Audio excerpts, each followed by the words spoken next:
For you, I guess you're getting everything you want. You bought a new car and your career's really taking off. It's like we never even happened, baby. What the fuck is up with that? And good for you, it's like you never even met me. Remember when you swore to God I was the only person who ever got you? Well, screw that, screw you. You will never have to hurt the way you know that I do. Well, good for you, you look happy and healthy. Not me, if you haven't cared to ask. Good for you, you're doing great out there without me, baby. Gotta wish that I could do that. I must not let you spend the night crying on the floor of my bedroom. Just so unaffected, I really don't get it. I guess good for you.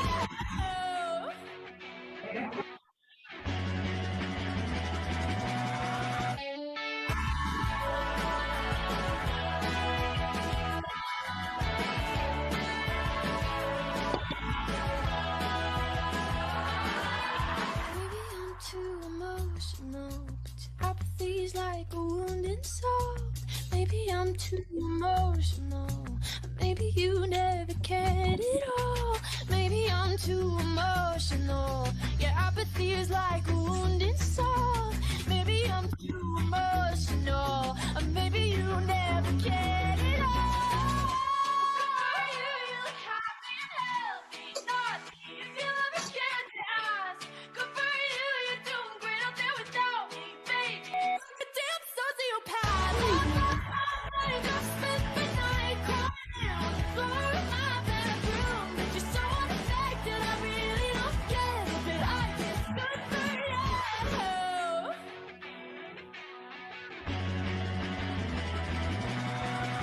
good for you, I guess you moved on really easily.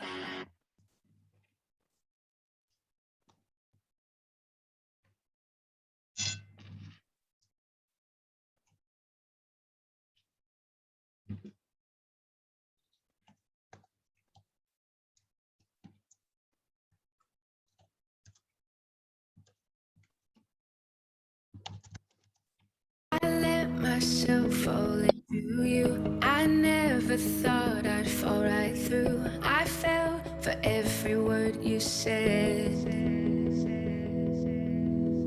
You made me feel I needed you and forced my heart to think it's true. But I found I'm powerless with you.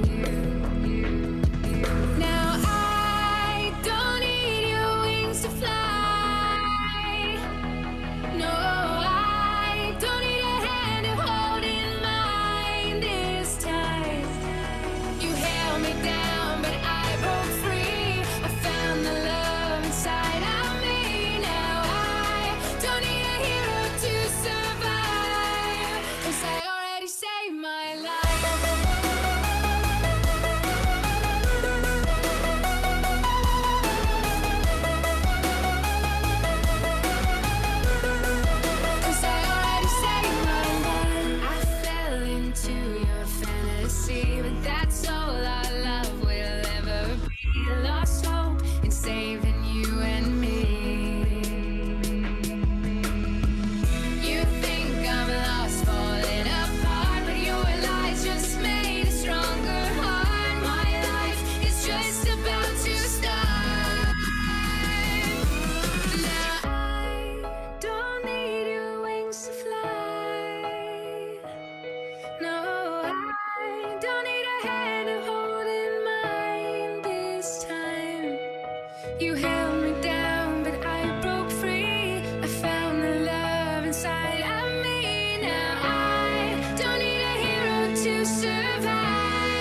bahwasanya pemerintah Kabupaten Sleman bekerja sama dengan Universitas Gadjah Mada dan juga dengan koperasi Gembah Ripah dari Pasar Gamping, kami telah membuat unit biogas, yang mana unit biogas itu dalam rangka untuk kami mengumpulkan limbah berupa sampah-sampah buah yang sudah tidak terpakai. Sebagai center terbaik di bidang pengelolaan sampah di Indonesia, Waste Refinery Center Fakultas Teknik UGM selalu mendorong perwujudan mandiri energi di setiap lokasi dengan memanfaatkan sumber-sumber yang mungkin tidak boleh jadi tidak termanfaatkan selama ini. Nah, sebagai contohnya sekarang in case di pasar buah Gamping, kita selalu berusaha untuk merubah sampah yang ada di sana yang dulu menjadi problem, yang dulu menjadi masalah, itu menjadi sumber energi. Sudah kita pelan-pelan selama sejak tahun 2008 ya, kita berusaha mewujudkan itu, mengolah sampah menjadi produk biogas dengan digester yang kita bangun di pasar buah Gamping tadi.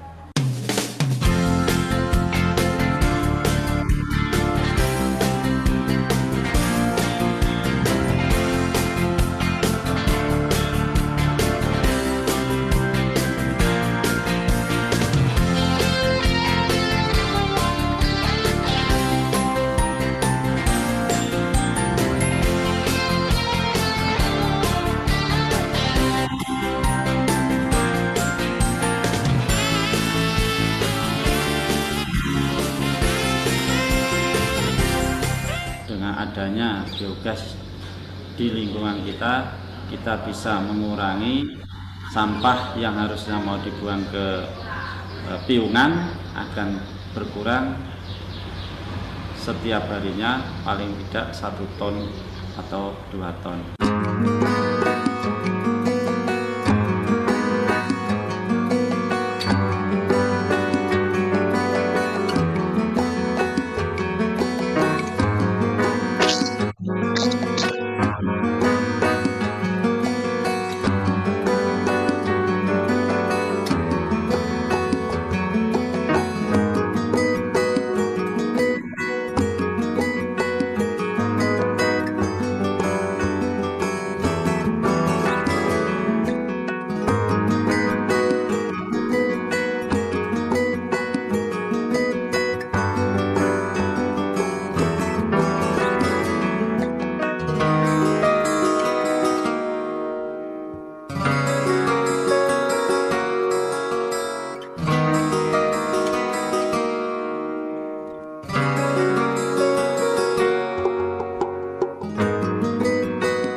Pelan-pelan tapi pasti biogas tadi sudah ada hasilnya sekarang begitu ya, sudah bisa dimanfaatkan untuk listrik, bisa untuk masak dan sebagainya. Sampah yang selama ini berserakan dan kecenderung untuk membuat pencemaran udara sekarang menjadi bersih dan kemudian berubah menjadi energi listrik. Komplek penjualan buah ini yang telah dilengkapi dengan fasilitas biogas dan ini bekerja sama dengan UGM. Artinya apa? Biarpun pedagang tetapi membuka diri bekerja sama dengan akademisi untuk bersama-sama ke depan yang lebih baik. Jadi ini sebagai salah satu contoh yang mungkin bisa kita apresiasi bahwa memang semuanya itu tidak bisa sendirian. Jadi antara pedagang, pemerintah, kemudian akademisi itu juga perlu ada sinergi. Nama saya Bu Amini, saya pedagang pasar Gembah Ripah semenjak berdirinya pasar ini, dan saya merasakan adanya biogas yang seandainya listrik mati, saya merasakan karena adanya biogas, pasar kami tetap nyala. Untuk seluruh pedagang kami sebelum ada biogas, jadi kalau listrik mati mesti pakai lilin ataupun pakai lampu yang biasanya itu. Tapi dengan adanya biogas ini sudah berfungsi, alhamdulillah apabila listrik mati kita bisa langsung mendapatkan penerangan melalui listrik yang disediakan oleh Koperasi Gemaripah. Dengan adanya biogas, pedagang tidak pernah membayar. Jadi untuk keuangan itu koperasi kemungkinan yang mengeluarkan anggaran, tapi dari kita pedagang tidak pernah ditarik apapun juga sementara ini. Pembiayaannya akan lebih irit dibandingkan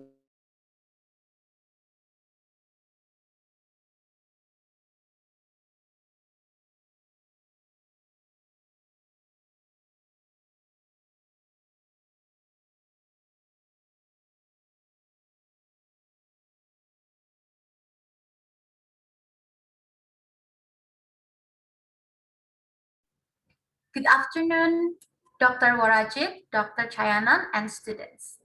Welcome to WAFERS Summer Course 2021, organized by Chemical Engineering Department of Universitas Gadjah Mada.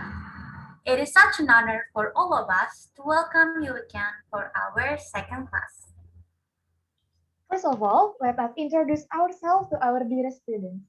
My name is Farah Batrisya, and here I'm not alone. I'm with my partner, Monica Putri. We will be the master of ceremony that will guide today's event. In order to maintain the conductivity and comfort for this event, we would like to remind all of the students to mute your mic during the event unless permitted by our crew, and we hope you listen to the whole event earnestly. Universitas Gadjah Mada pays close attention to safety in every activity. So, it is fitting for us to read the safety procedure in our event today. Currently, we are in our respective rooms. Pay attention to the direction of nearest door that can be used in an emergency. When doing an evacuation, please remain calm, alert, and follow health protocols. All right, before we moving on to the main event, we would like to read our second day's agenda. For today's class, we will discuss biogas as a renewable energy source. There are distinguished lecturers for this topic that will specifically talk about biogas as a renewable energy. We have also prepared some fun games after the speaker session. After each discussion, students can give questions to the speakers through sending your question to the Zoom chat feature or gently raise your hand using Zoom feature, and we will ask you to unmute your microphone and ask your question by yourself. For today's discussion, we will have a moderator, so please welcome Mr. Rifki Wahyu Kurnianto, ST Master Engineer, who will guide the course of our discussion today. Before that, would like to present a brief profile of our moderator today. All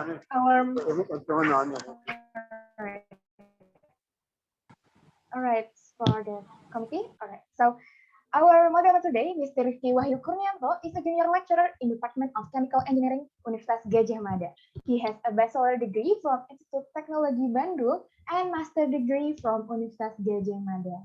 His research interests include biological wastewater treatment, biomaterial, fermentative biorefinery, and also he is a part of the Bioresearch Engineering Expertise Group. For Mr. Rifki Wahyu, the time is yours. Okay, thank you. Hello everyone. My name is Rifki Wahyu Kurnianto, and I will be the moderator for today's classes. To start the first session, I will briefly read about the background of our first speaker, Dr. Warajit Settapun. Dr. Warajit Settapun is the founder and also the dean of the Rajabat University. She also oversees the Renewable Energy Research and Training Center in the Chiang Mai Rajabat University. She also oversees the Chiang Mai World Green City, and she worked at the Thailand's Ministry of Energy on Thailand's decentralized community power project. Dr. Warajit also received some awards during her academic career.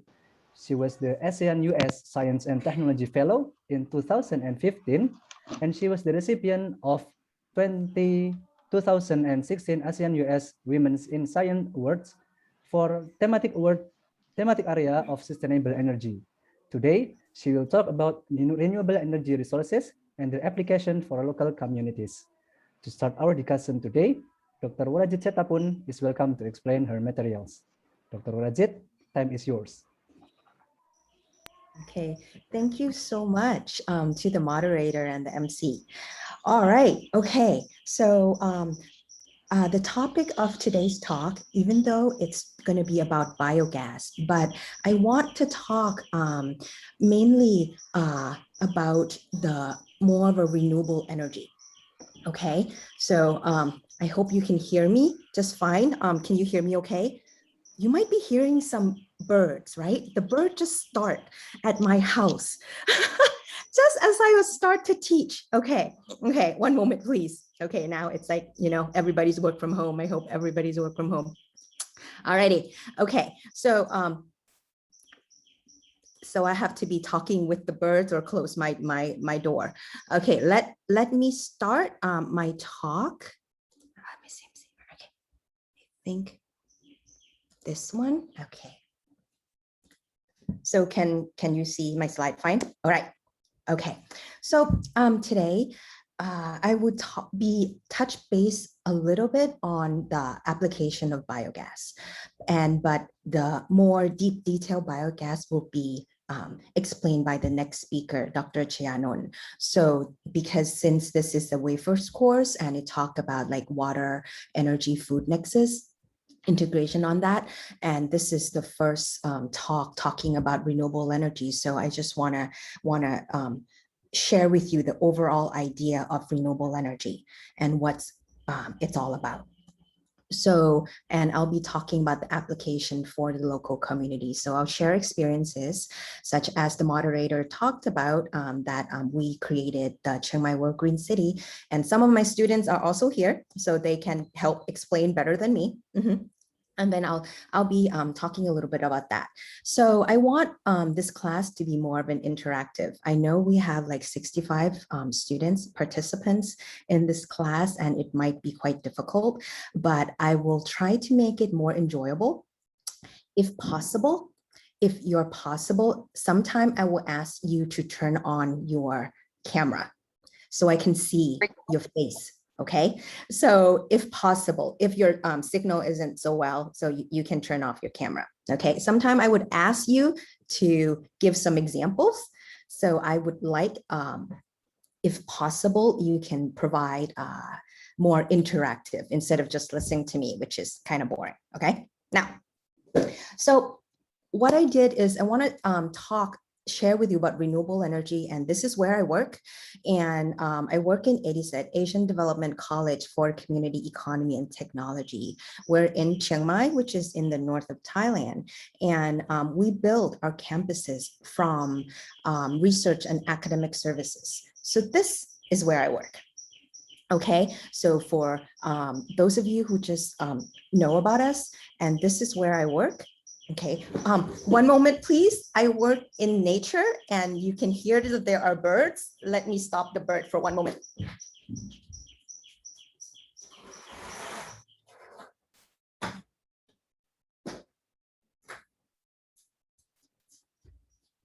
I feel really bad about that. Okay, so for those of you who are online, I am sorry about that. The bird just started when I start to teach. Okay, so what we are looking at the smart community, or this is my campus. So my office is right back down here, and we have a renewable energy system, PV system to power the whole campus. But this is just my college, okay? And this will follow the whole campus.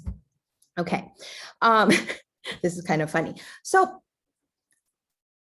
but first, I know you just had lunch, or some of you, depends on where you are, you might not have lunch. So I want to ask, presently, what do you use your energy for? Like, can you look around your, let me see, I'm turning on the video right here. Okay, so first I want you to look around look in gallery view and look around and find something that uses energy. And show me. Okay, show me first, if possible. So for me, well, this, I use energy for my cell phone. Everybody use a cell phone. If you can turn on your camera, we can try that. If not, you can type in. Okay, I will ask you to type, okay, cell phone. Is there other thing besides cell phone that uses energy? Okay, or you can unmute. Okay, alarm clock. I see Henry. Henry have an alarm clock. I don't see that often. Usually people use cell phone for the alarm. Let me see. Okay. Who else have other thing besides cell phone? You can unmute and show me. Light. Okay, thank you. Rabital, say light. You have fan, you have laptop. To move your car. Okay, I have this one. Do you know what this one is, girls? Yeah, right. For hair dryer. Okay, otherwise my hair wouldn't be this pretty. Okay, I used my hair dryer this morning. And what else? Fan, television, laptop, air conditioning. Okay, good. You're looking at wireless headset. Now, you're talking about your house. Okay, now move from your room. Is there any other thing that uses energy? Energy being electricity or heat? How about move into your kitchen? Fridge, that's good. Home theater. Watch a lot of movies these days. Well, water heater, you have to take a shower, water heater. A bus, kitchen, pressure cooker, toaster. Okay, anything else? Now you move to your kitchen and then your house. And then now, how about you go to your school? Food processor, good. Okay, now go to your school, your university. What other energy do you use in your university? Electric cooker. You still have electric cooker in your university? Now moving forward. Okay. All right. So okay. So now your university. Okay. Most of you are probably in chemical engineering, right? Maybe furnace. Good. In your lab, you use furnace. In the lab, Ubani, thank you. Projector. Okay. You have projector. What else? Solar dryer. Good. Use solar dryer. Weight balance. Now you're looking into the lab. Okay. So just type in what you think uses energy. Heat exchanger. Okay. Lab equipment, just keep on typing. Don't worry if it's same as others. It's okay. We just want to go fast right here to see what you do. The more the merrier. Okay. Now lab equipment. There's many lab equipments. So a lot of things use energy. So now you look from your house, you go to your school, university, and now your city.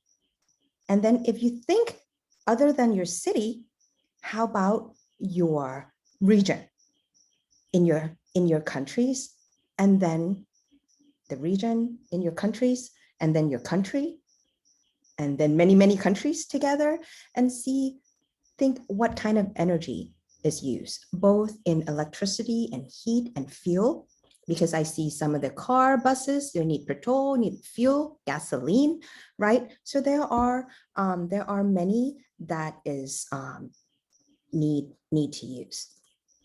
So for this, now, okay, so when I asked, people said lighting, refrigerator, air conditioner, we talk about many things like this. So you have ideas of the need, okay? I sleep with my cell phone, okay? I do sleep. I am addicted to my cell phone. That's most of you. I play games and I'm addicted to my iPad. I have my cell phone, iPhone, my iPad, my laptop. So I'm addicted to power and I am addicted to social media and everything. So I use it all the time. And I think that it's very important, okay? So what if, now, what if everything turned dark?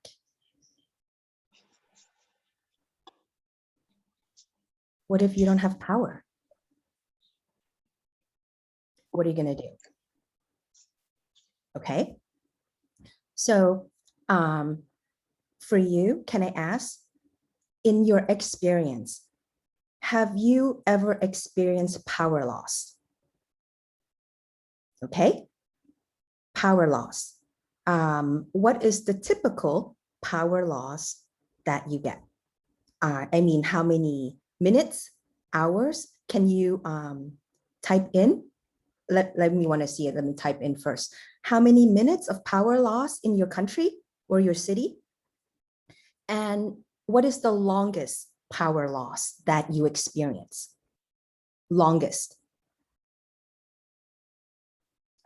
Okay, from Nigeria, 6 hours, right? Okay, Henry said 6 hours, a few hours in Indonesia. Longest is a week. Cool. A few hours is not cool. A week is not cool, but experience.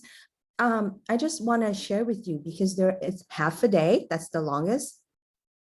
Okay. Few hours, a few weeks during the flood in Malaysia. Oh yeah, I have floods in Thailand too. Okay, 6 hours in Nigeria. Okay, if you put the city, that would be great too. Maximum 6 hours. Let me see. Okay, a month of grid power and just generator. That is, I think you would benefit a lot from renewable energy. Yes. Okay, a month of grid power, just generator. Okay, so I just want to have the team, you 65 folks, share with what is the context from your hometown? What's the context from your city and your country about power and the importance of power? And then what do you do when you don't have power? I see that you have the main grid power, so you use generator. So you have a generator backup. So what do you do when you don't have power? What do you do?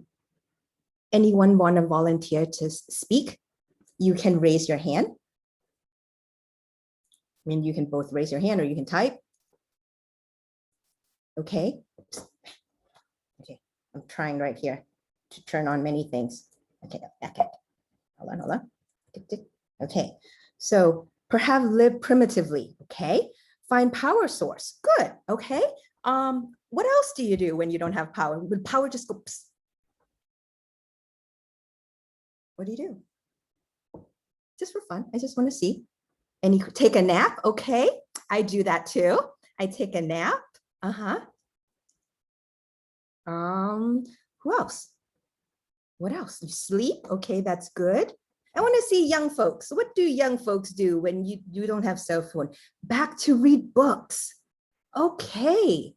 Okay. Panupong, really? You read? Okay. Okay, fine. Alternative. What are your alternative? Okay, you read books. Okay, good. I still have some books laying around here. Okay. Right now I just like read online, so it's kind of hard to find books. Light up candle. Go outside and walk around. That's good. Get some fresh air outside. It's good. Okay, read books, Sudoku. Sudoku with newspaper or Sudoku online? Yeah, hang out with friends, sleeping. Okay, great. Okay, so when you look at it, it seems like you're just hanging out, reading by yourself, but it's hard to go to a bar. Oh, I like that one. It's hard to, when I say work or when you talk about it, having your career or like do a main study or do anything that is more income generation, because I don't see anything in there regarding income generation or career or jobs when the power is out. So which means that power is very, very important to your lives, but you can still live without power. But sometimes it's more difficult to work or have a career without power. So the important is actually is quite power. Okay, so now I just want to talk a little bit about the situation in Thailand. I would like to share with you every country, but I'm sorry, it's kind of hard. So, and some of this is in Thai too. I just got it this morning. Okay. when you talk about power, what do you use? When you separate into sectors, okay? Sectors, which is, you can talk about residential, household, that you said, you use lighting, air conditioning, right? You're doing lighting, air conditioning, refrigerator, and all those things that's in your household. Water pumping, you can work with your business. In workplace, the business also uses power. And then industry also uses more power. So this is electricity. This is, I'm sorry, this is the month, the year between, this is 2021 here, 2020, 19, 18, 17. And you see the differences in power usage for each year. How does it fluctuate within the month? How is it different? Those kind of thing. So this is to share with you the power consumption. This is for Thailand, okay? And we know that it's like in Thailand, it's similar power consumption between residential and business. However, in industry, we use more power consumption, probably about like 2 times. Oh, no, it's double for businesses. And then for industry, it's like triple, okay, for the household. So when you know that how much you're using, and let's see how much Thailand is producing. Okay, Thailand is producing electricity. Okay, this is 2018, but it doesn't change that much. Okay, so Thailand is producing electricity from mainly natural gas. Natural gas takes about 60%. And we have our own natural gas, and then we also buy natural gas. We also buy from various places. We buy from Myanmar. And then we also use coal to produce electricity. Okay, we have very little hydro, which is the dams, which is about 4 or 5%. And then we also import, which means we buy electricity, like from Laos. We buy electricity from Laos. And then we also have renewable energy as well. It's about almost 10% right now to generate electricity. So what about your country? Okay, what is the main power source for your country? What does it made out of? Like, what is the resource that produce electricity for your country? Okay, who knows about your country? I told Thailand, coal. Okay, Henry say coal. Yimin, I think from China, also coal. Okay, coal. Indonesia, coal. Yeah, you have a lot of coal in Indonesia. Okay, oil. Okay, coal. So you know that mainly you use coal.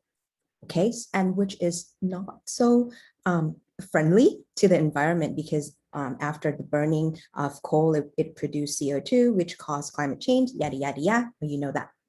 Okay, so, but if you think about it, okay, if sometime we have to diversify the resources for producing power, if there's something happen that the problem with the coal mine or floods or anything, some of the power plant might be affected, and then that will cause havoc or disasters to the power system, the grid system. So in Thailand, we tend to diversify the source of energy. So we can't do everything in coal, everything in renewable, everything in hydro. Well, we don't have hydro sources. Okay, everything in natural gas, because it need to look for energy security. So there have to have ways to balance these kind of things. Okay, hydropower in Nigeria. Okay, good. And gas. Yeah, gas is more efficient than coal as well. Okay.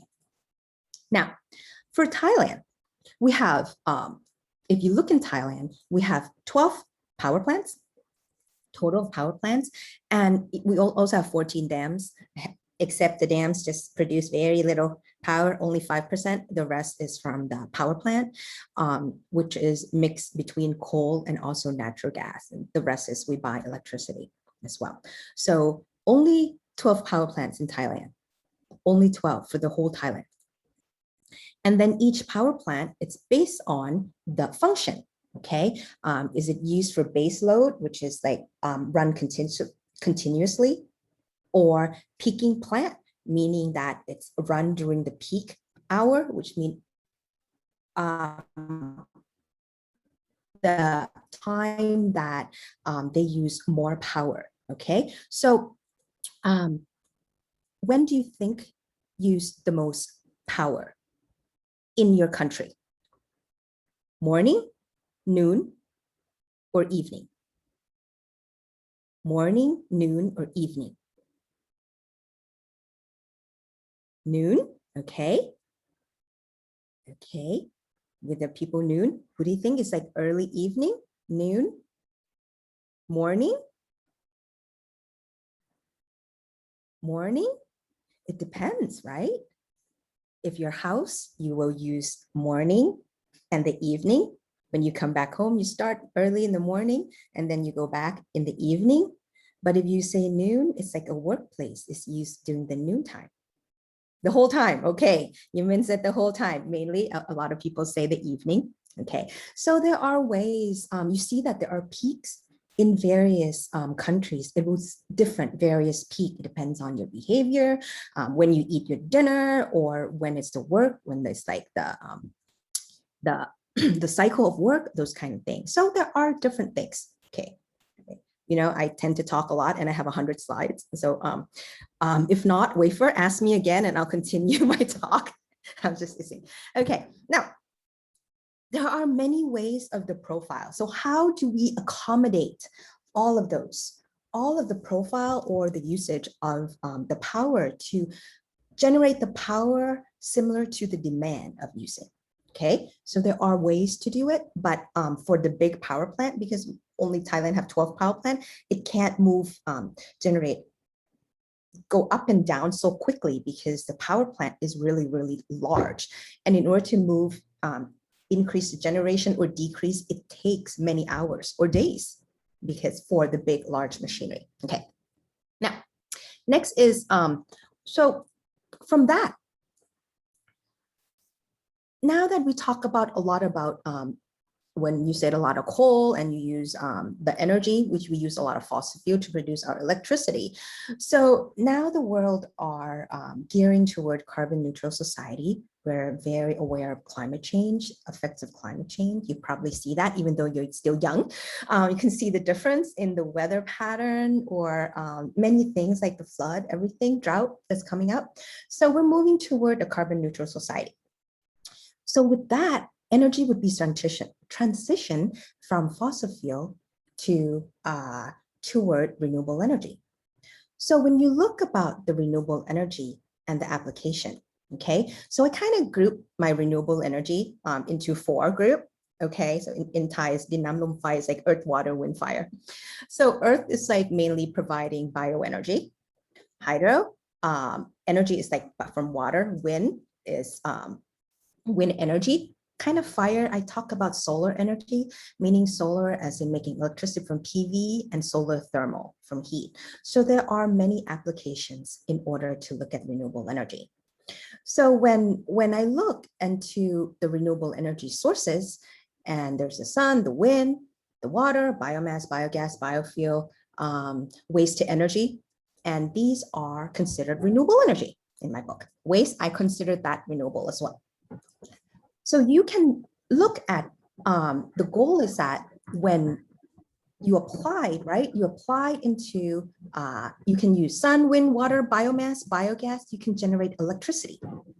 Electricity from PV, electricity from wind, from micro hydro, biomass, you can do combustion, okay? And there are also electricity from combustion, for many. And then, or for there's hot water heating distribution as well. So there's then the heat. Okay. The next one is on fuel. Okay, application for fuel. You can have ethanol, biodiesel, biofuel. Okay, other RDF. So there are many applications for the renewable energy. Alrighty. Okay. So now from this, just an example for you to kind of see, and let me move on. I'll just show you a pretty pictures of there are feedstock for bioenergy, right? So some of you already probably know a lot of this already. So there's a soybean, and then you can do waste agriculture product and make into pellets to have bioenergy. You can do biodiesel from palm. And then you can have a press in making biodiesel or other ethanol fuel. Community, in the very, very rural community, you might have a gas station like this, or a biodiesel station in a larger community. This is in Germany. And then other biogas. Biogas can come from various things, and you'll learn about that, mainly from waste from manure or wastewater, go through some biogas digestion anaerobic process, and then treatment, and then you get the gas, which is mainly in the sense of methane and CO and mix like that. And then you have to do a purify and clean and so many things. Okay. And then, so you can produce biogas from animals. Okay. Let me ask, can I ask, how many of you, you know how to raise your hand, right? Okay, in the button. Can I ask, how many of you are chemical engineers? Can you raise your hand? I don't know how. Chemical engineers. Let's see. How do I see how many raise your hands? Okay. All righty. About, based on see, about a third of you are chemical engineers. Okay. Okay, so I am also a chemical engineer. Okay. So and then I'll talk about how do I convert from chemical engineers to renewable energy, which is like we're doing this a similar thing. At first, I was planning to get into the more of the fossil fuel business. I applied for Schlumberger. I want to work in an oil business, and then when I start my PhD, I start with. And then I got project for hydrogen, which is clean energy. So now I've been in renewable energy ever since, basically. And then as I talk, I'll be explaining a little bit about the chemical engineering concept of how we use that in the application for renewable energy in the community as well. So I just want to check on how to do that. Okay. All right. Now, let's, yeah. You know that I sometimes I ask for you to answer me so you won't fall asleep, right? Because after lunch. Okay, so next is I'll be sharing with you just a few pictures of what is the application. And then if you have any questions along the way, okay, please, you can put on the chat, or you can just raise your hand and I'll answer immediately. You don't have to wait until the end. Okay. So with biogas, there are many ways. I am no biogas expert. There are more of like a rural energy provision in a provision way, and then also a big large scale way. So fixed dome, or so lagoon base is a big power plant to make the biogas. You'll be learning more about that later. Okay. Or for a small household, it depends on how much resources you have, like maybe cows. And then sometime, and this is one of our projects, it's a gas grid, and we have 3 biogas digesters and then connecting the grid to the house. So that was a few years ago. We tried to do that with the resources there. So there are many ways to generate biogas and use biogas. And then if you clean it well enough, you can even put it instead of like natural gas into vehicle as well. Other than biogas, solid fuel, which is waste agricultural product, okay, or wood chip or anything, it can also be generated power through biomass gasifier, do conventional burning and steam turbine to generate power. Also for the smaller, it's a smaller hydro. If you have any dams or anything, you can just use a small generator to generate. And this is more uses for the rural area. So this is my interest in a more of a smaller places. But for wind, you have to be site specific. You have to see where is a lot of wind. So this is for Thailand. This is a wind map for Thailand. So this is where I live. Chiang Mai is around right here. So you can see that it's like, it's not a lot of wind. So it's hard to have wind power in the north of Thailand. So the wind power would be the northeast of Thailand, the south of Thailand, and the west of Thailand. So it has to be more upper in the mountain area. So it has to be site specific. Sometimes you can see very large wind power, but in a low area wind speed, you have to have a smaller scale wind. So there are many alternative ways to generate wind power, electricity from wind power, but this would not generate a lot of wind power. So you have to have a small, many of them on there.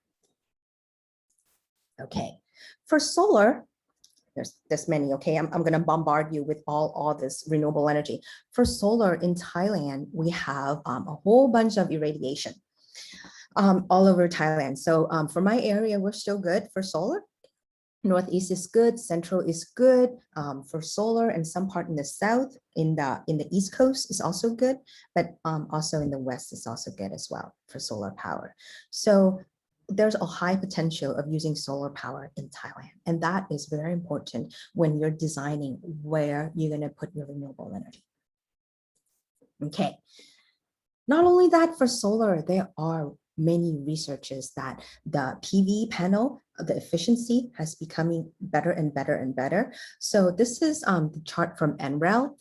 NREL kind of like looking at the research efficiencies and then trying to see what the improvement in the efficiency, but mainly the higher one are still in the lab.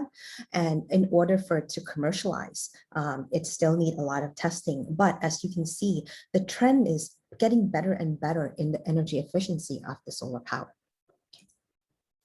And this is where I work.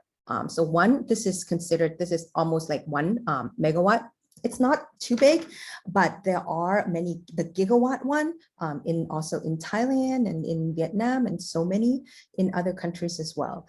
This is just my university. The size of it is enough to power my whole university during the daytime.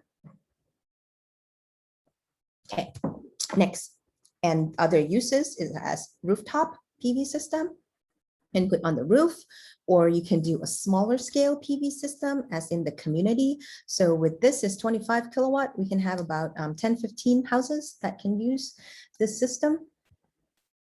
Or we can use it for agriculture, for water pumping. There are so many applications to use for the PV. Other than that, there's a lot of this in China, I know, that is like water heater up on top of the roof. Not only you can, so this is going to be generation of water, hot water. And for solar, you can use for solar dryer and drying. So these are bananas, and there you can dry herbs and a few other things like that for using energy. Okay. So at the end, I've kind of like sum up. It's a simple thing. When you think about it, renewable energy for the community is you just use energy and to either electricity or heat or in fuel in your community, whatever power or energy is necessary, you just use according to what you need. Usually in a community, we use or consume according to our need. And then if it's left over, we kind of sell or give away or trade to the other community. So that's in kind of sense more of a way for the renewable energy. For Thailand, I show you many, remember I show you 12 power plant and 14 dams for the Thailand power.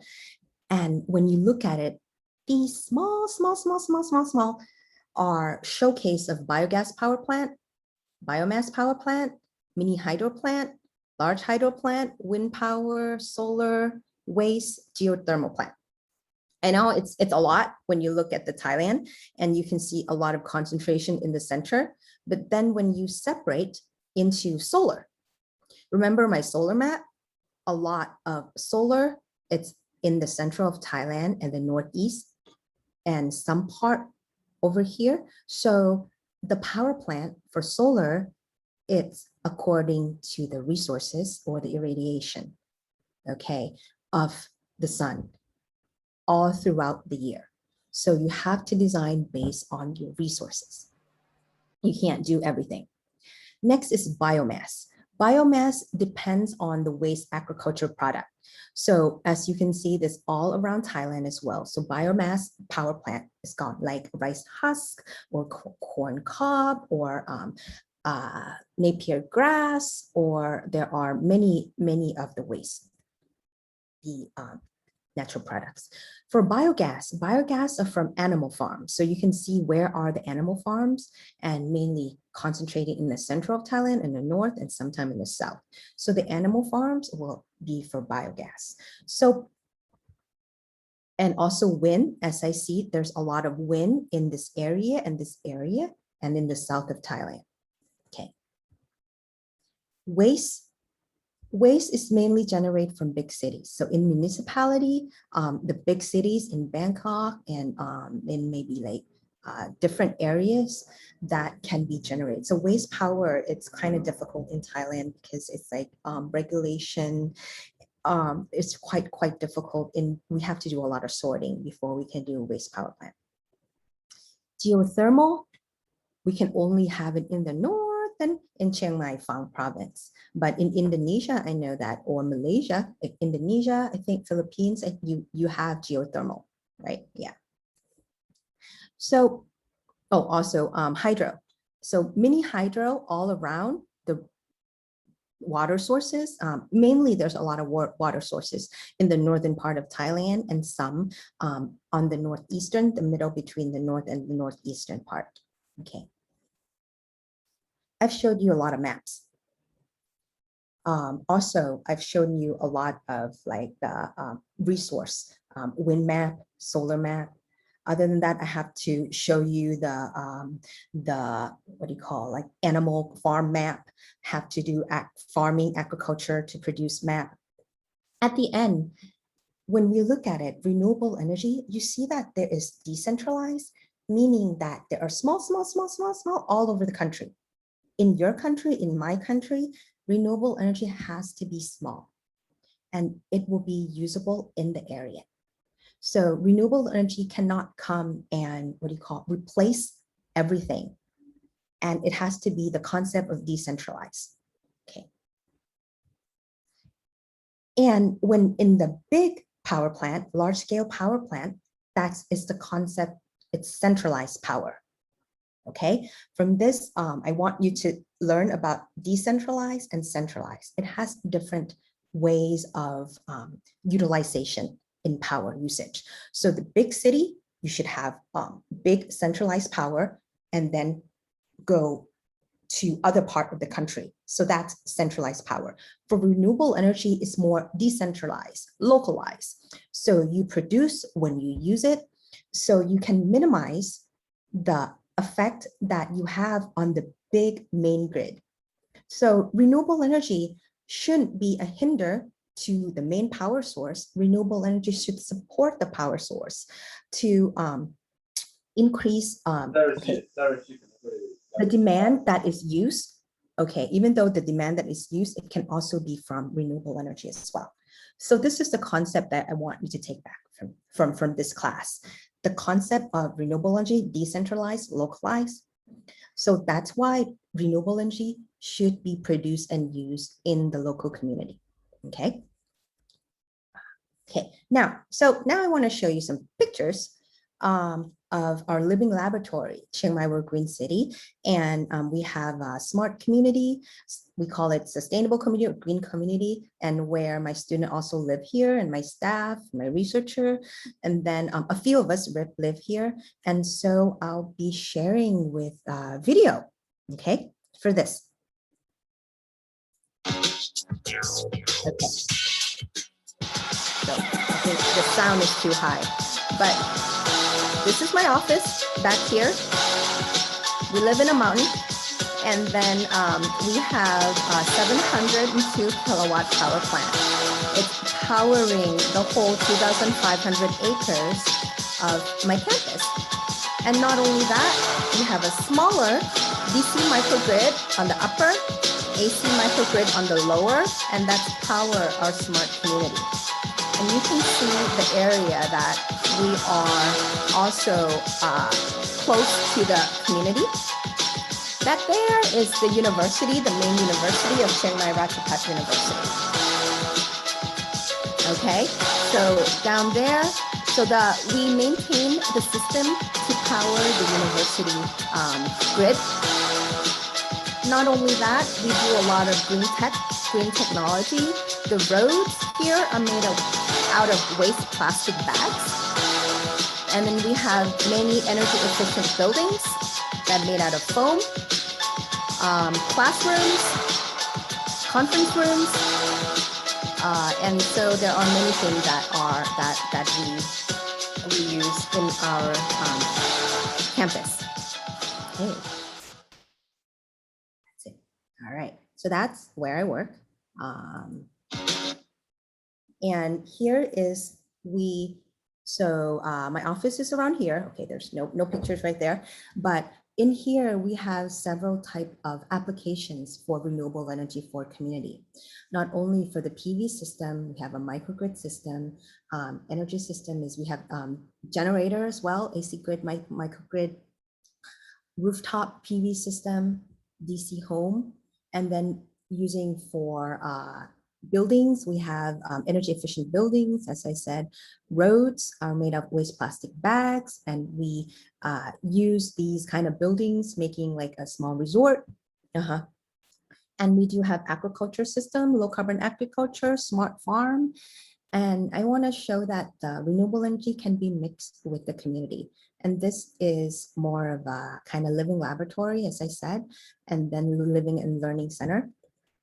And then once the technology is set, okay, we can, okay, and then set, we can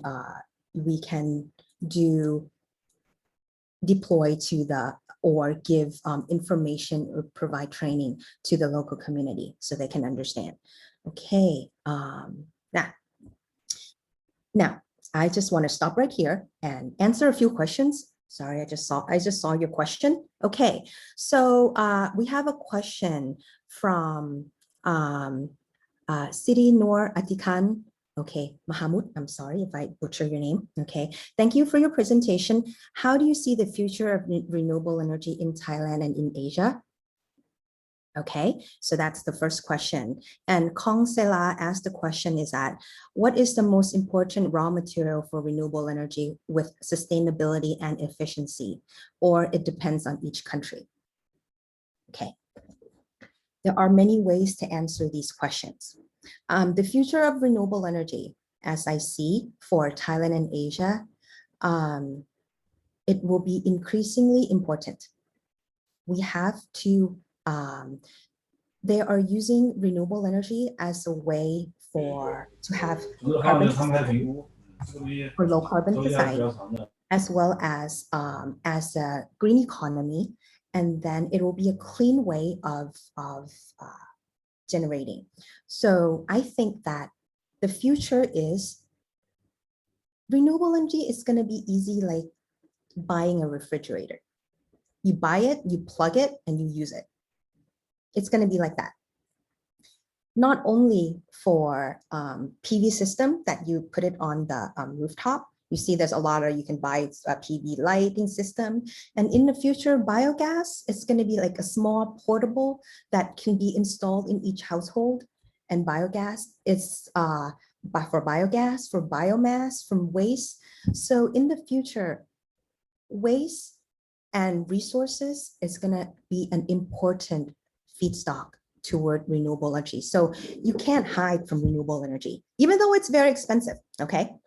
But in the future, the battery price will come down, technology will come down, and renewable energy will be just like every appliance in your household. I think the future, but and it's very important. However, I don't believe in 100% renewable energy. For me, I think we need to diversify. I think in industry where it needs high intensive and stable power, you still need coal, natural gas, or nuclear. I say nuclear too. So you have to diversify between renewable energy and the conventional energy. So that's what my idea. But I welcome other comments as well, in order to, so we can have a discussion on this. Okay, so what is the most important raw material for renewable energy with sustainability and efficiency? For me, when you think about it, the resource for renewable energy, I'm a mix between solar and wind, which is, natural resource. It's just come all the time. You don't have to logistic, you don't have to cut, you don't have to process, like bioenergy, like biomass, biogas, like that. So that is more of an easier way to do. And I think it's more efficient, it's easier to use. However, the biofuel, biogas, and everything, it's green resources that should be used to produce fuel, and should produce other type of electricity as an alternative source as well. But the government will also, in Thailand, we use the biofuel, biogas, biomass, and bioenergy as a way to improve the grassroots economy. Because in the grassroots, in the local community, they have of these resources, right? So these kind of things are ways to improve the economy. When you think about it, energy, don't just think about producing energy. You have to think what energy can do. Energy can drive economy. Energy can drive industry. Energy is used in the residential area. So when you think of how to generate electricity or power, you have to see what it's used for. It's not just for the sake of the whole generation, okay? Okay, so there are other questions, okay? Okay, so what do you think about converting used disposable diapers? Okay, let's see. As we noticed, this is one of the largest wastes in the world. Okay, so we can mix between, it's like municipality waste. Okay, so MSW, if our country, if we can do really, really good sorting from the household, and we have a really, really good recycling system, I think that's a way of converting waste into energy or waste into other products. I think that would be good. Okay. Okay, thank you. From Joshua, Africa, Nigeria have so many resource of renewable energy such as sunlight, ocean, that can be source of hydro and wind power generation. Remain the merit source. What technique or format can be employed to make both government and private institutions get involved in renewable energy? Solar, which is more common, is relatively expensive when compared to other countries. Okay, so that's from Africa. Okay, so I know that renewable energy is expensive, and there has to be government support, government incentive, or internet in Africa. I think there are a lot of international aid going. In order for it to be sustainable, you have to use power to generate income, not just sell electricity. Okay, okay, how about, you have a lot of questions, so this is fun, okay? I was gonna give, okay, moderator, you have to tell me when I need to stop. I have a few more slides, but I like to answer questions. Let's stop and see our faces, okay? So, okay, so let's see. When you talk about government aid, when you talk about renewable energy, usually you have to talk about business models. We as engineers, we as scientists, sometimes we just think about technical efficiency and we forgot to think about the business side of things and the social side of things. So you have to look at the business side. How, if you produce energy, how can it generate income? What is energy going to be used for? And that business going to generate income. And if you have that business model or energy, how does it going to affect the social side, increase the quality of life? With that, if you bundle that into a project, the government will have a buy-in. A business, other like kind of big business will have a buy-in of creating, of investment. So it's very difficult when we talk about both in Africa and also in Thailand as well, that in the local community, they have a lot of resources, but it's not a lot of funding. So that's why you need demonstration projects, demonstration that works, demonstration projects, and to showcase that it works, you need leadership, you need champion to know that if you bring this resources into this community, it can be sustainable, it can generate income. So that's my takeaway message for it. Okay. What do you think is the bigger barrier to renewable energy implementation? Awareness for environmental protection or high cost? For me, it's high cost. Yeah, that's it. The government say we have to go low carbon, we have to have this goal, and in the APEC, we have to have 20–30% renewable energy. But all in all, it comes to also the cost. The government is willing to help, but to support, to give subsidy, but it has to be fair to the country as well. So it's kind of difficult. There has to be a balance on that. Okay, now, okay.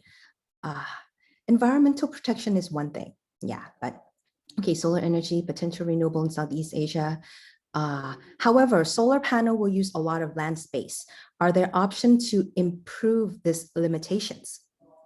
Okay, so I believe solar should be used on buildings.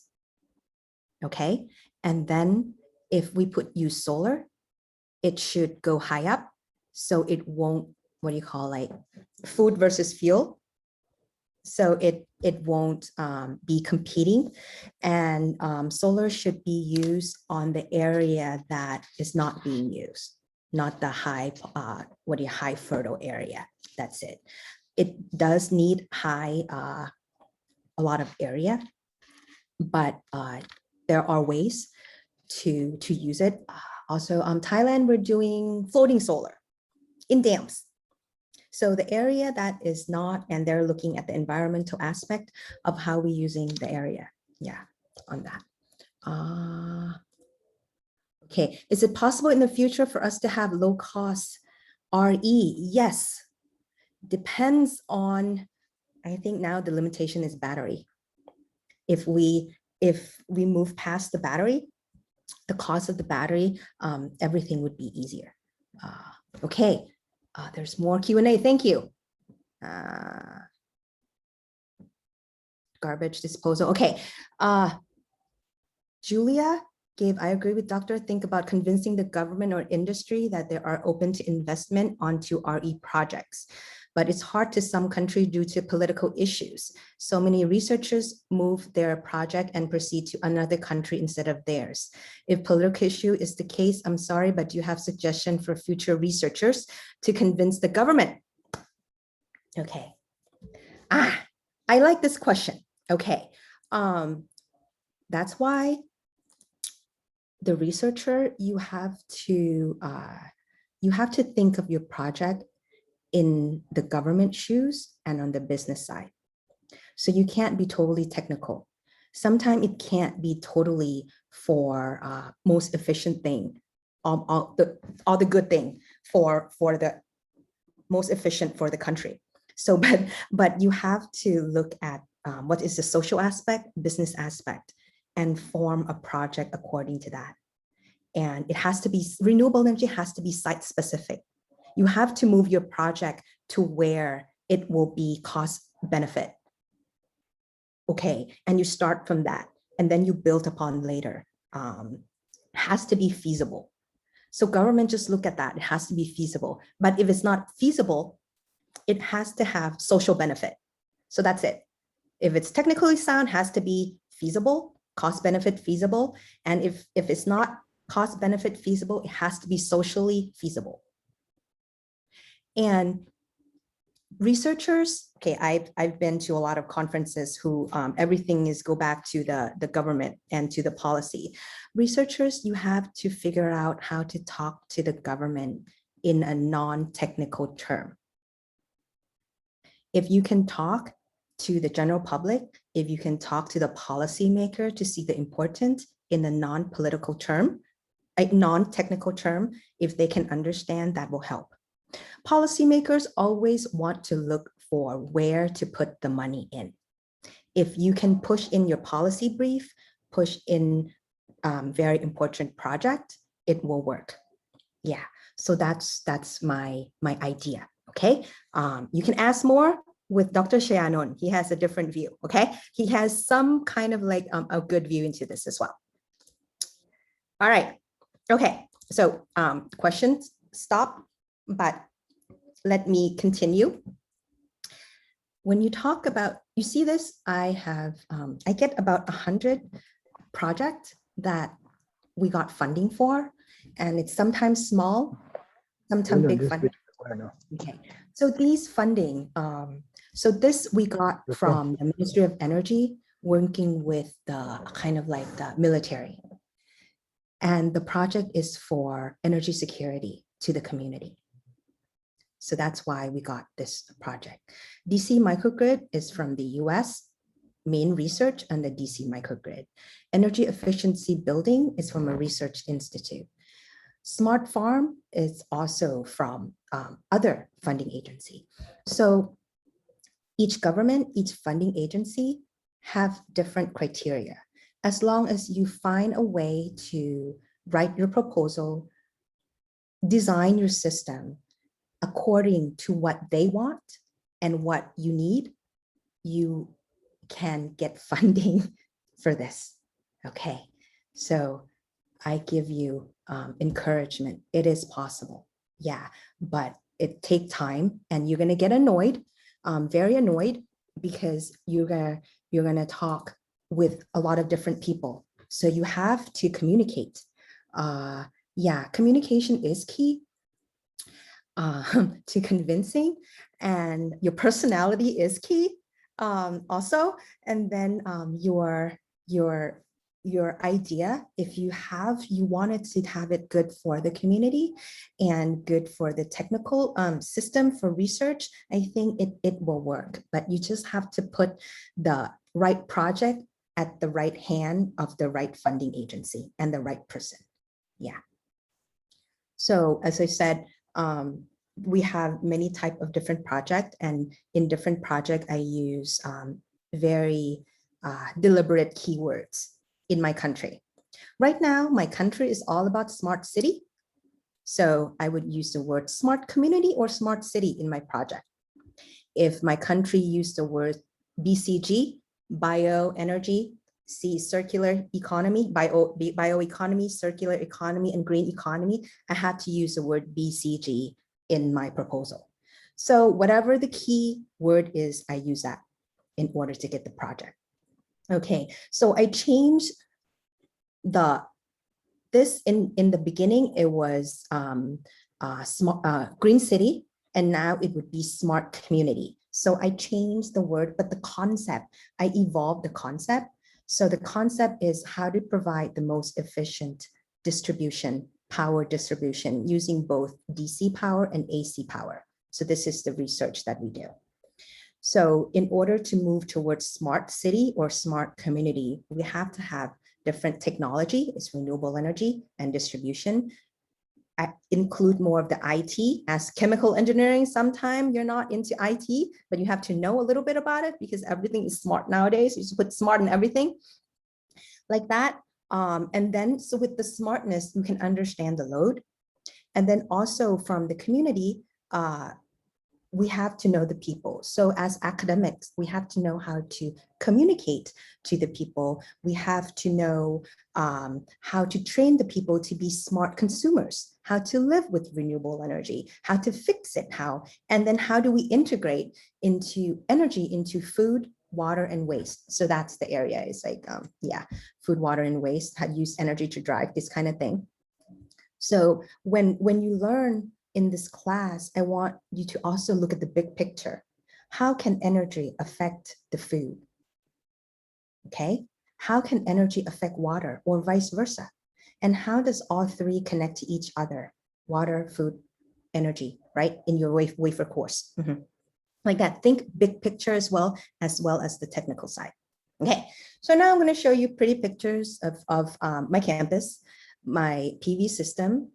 The goal is for us to have a system that it's like a smart microgrid that can integrate several renewable energy using waste, how to use waste to make into heat or make into electricity as other recycle project, other project. So each area, it would be each student working, and then how do we integrate it together? Okay, so this is BioGrid. It's one of the projects that I'm very interested in. From waste, how can you use waste to produce like biogas and generate electricity, biomass, generate electricity, diesel, ethanol, and how does that work with your load profile, your power system? So during the day, like if usually for Thailand, you use a lot of power in the morning, okay? So, and then you go to work, and then you use some power in the afternoon, the daytime, and then somewhat in the evening. So how can you generate power that match your demand curve? So that's the idea of it. Okay, so, and with that, you have to have a power monitoring unit, you have to have a battery, and you have the grid. And then we have also PV backup. So we want to comprise bioenergy mixed with PV. If you ask, it's going to be super expensive and it's not feasible, but it's just like a proof of concept. If it's able and how much area is needed, if this prototype is going to work. Yeah. So with that, I kind of like, for us, we integrate between energy, food, and water nexus. Yeah, I kind of summarized this before. And then we focus on energy, environment, home, food, and economy. If you're a chemical engineer, you know material balance, you know energy balance. So with material and energy balance, we come up with the smart community balance in the sense of if you have energy, increased energy, you have electricity, it's in blue, heat is in red, you have water coming in, food area, economic area, environment, money coming in and out. How do you balance that?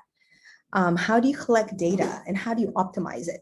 So that's my goal. I want to optimize a community that has buildings, that has being with the environment, has to have some economic in there, like restaurant, mini mart, coffee shop, farm, food system, farm and food.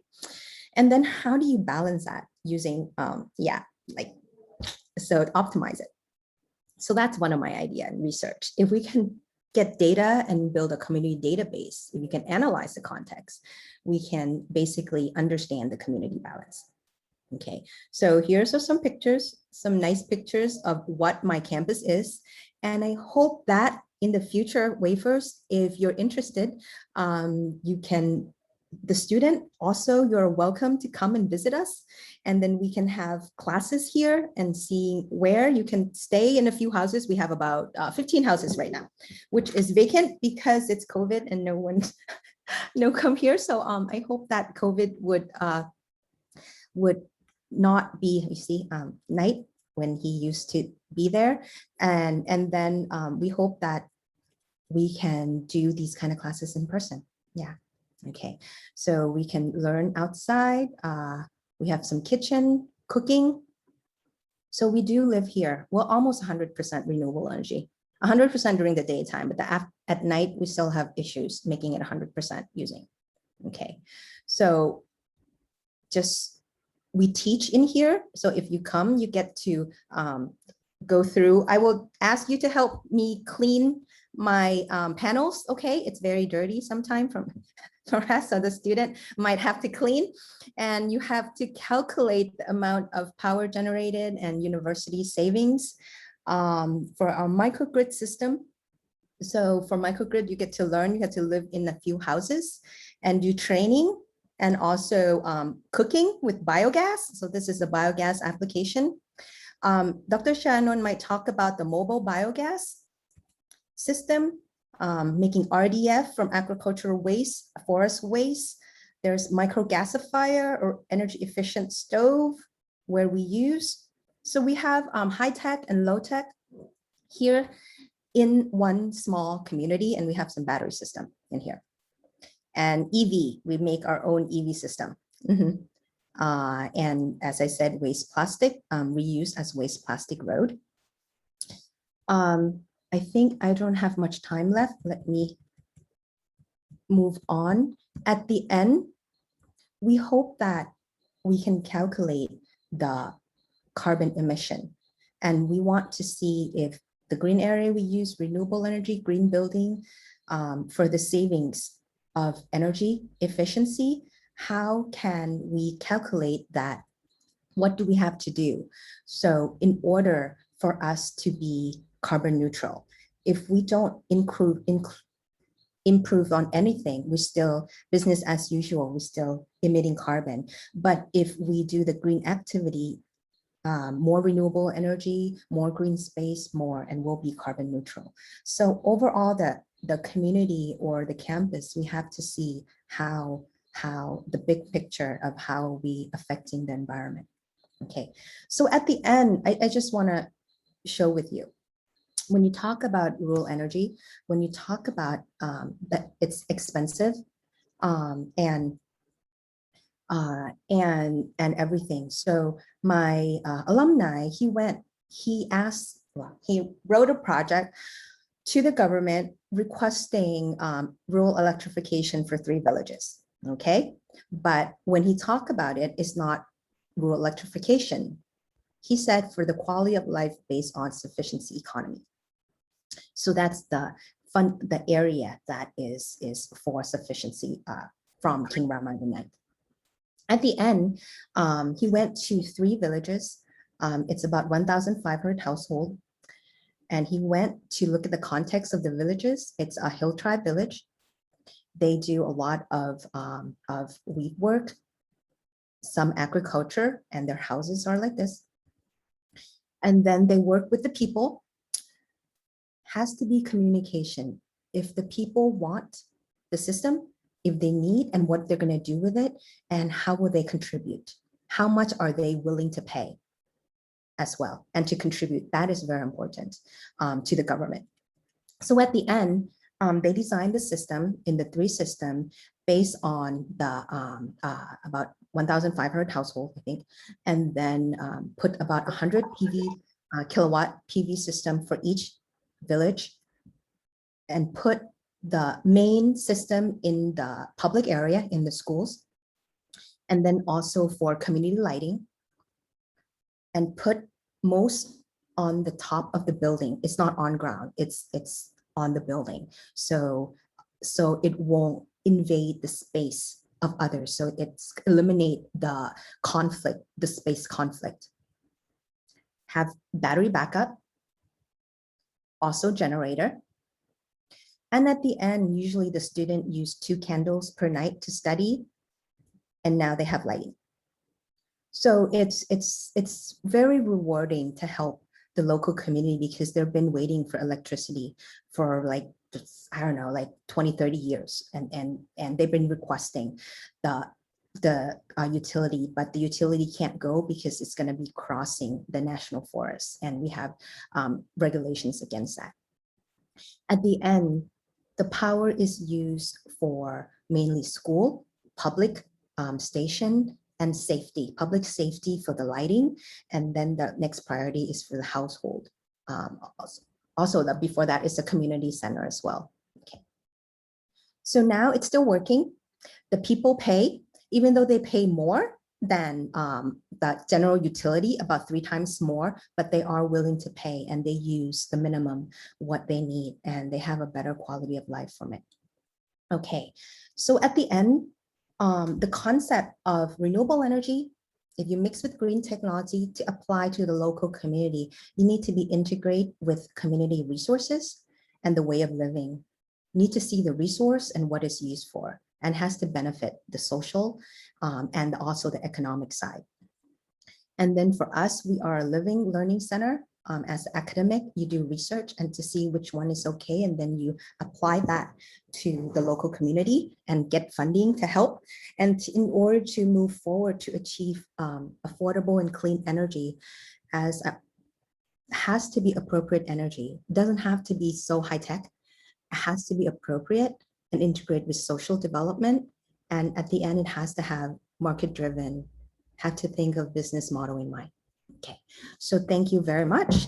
If you have any further questions, please note down my email, my WhatsApp line. If you need to contact me, you can contact me or check out our Facebook for more information or ask my students that are here. So thank you very much. Okay, I am on time. Okay, I have 10 more minutes.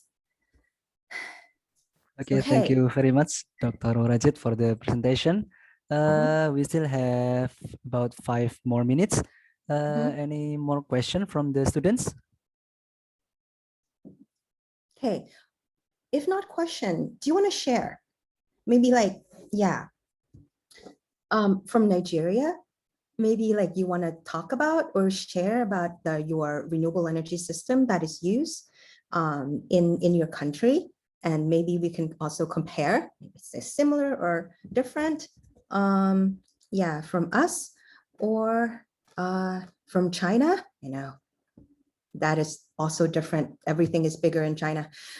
Yeah, but maybe we can share about that. That would be good. You can raise your hand or you can start talking, or you can ask more. If I didn't address any questions, you can like say it again too. Okay, students.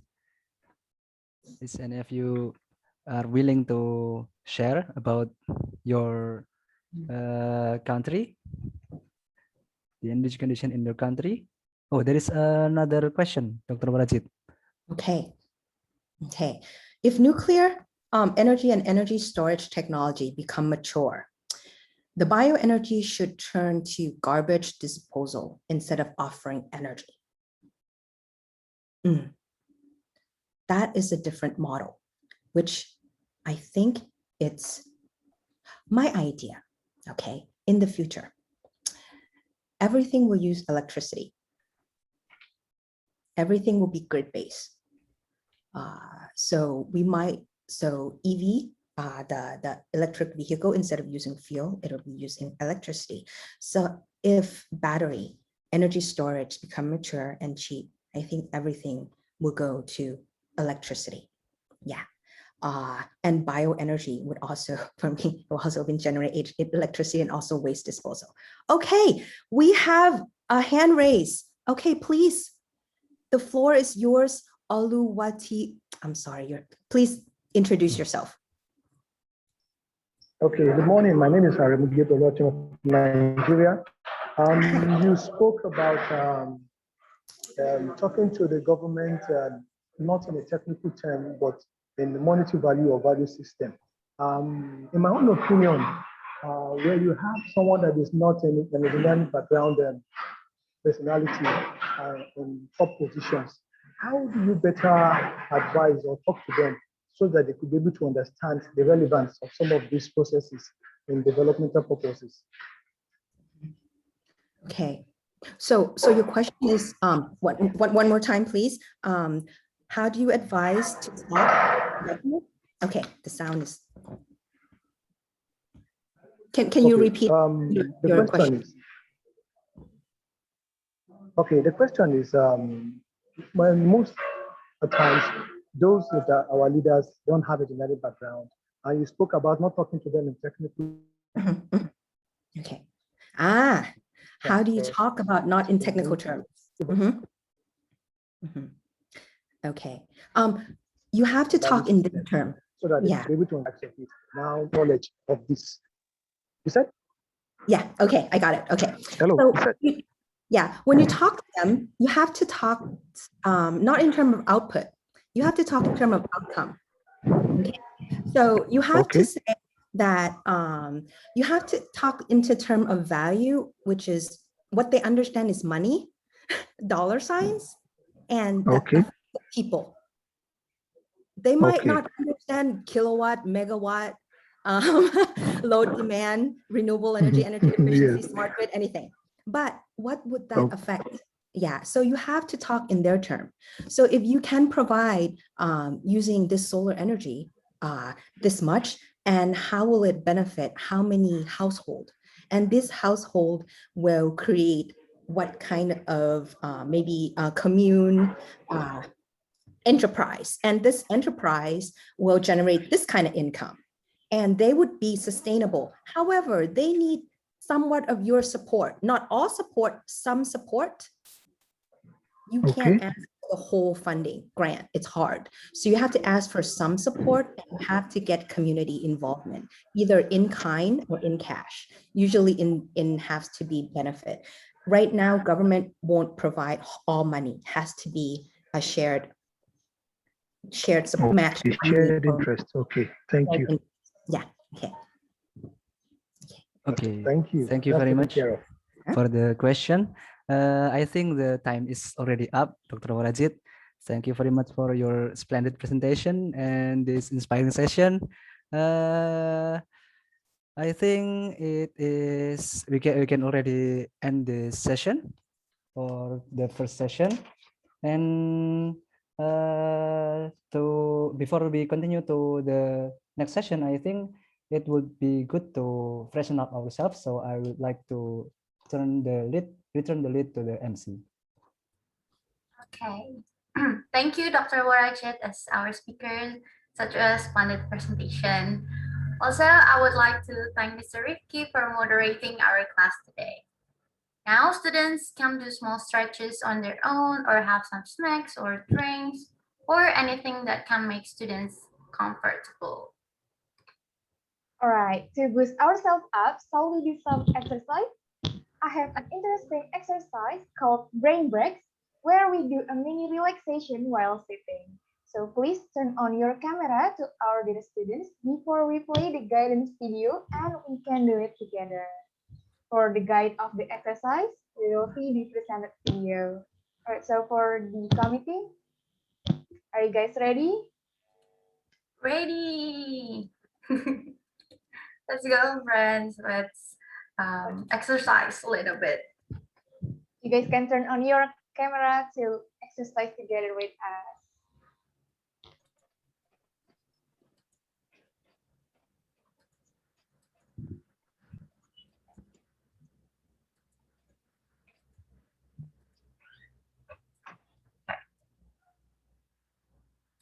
Is there anyone that wants to turn camera on? Let's do this exercise together. Yeah, come on, guys. Okay. Or maybe we can play it straight away. Healthy music for a child's heart, body, and mind. From your seat on the award-winning CD, Get Funky and Musical Fun by The Learning Station. From your seat, get the beat. Use your hands and your feet. You know it's really neat to keep the beat from your seat. Now clap your hands, clap your hands, clap your hands, clap your hands. Nod your head, shoulders flex, listen well, what's next? Now sway.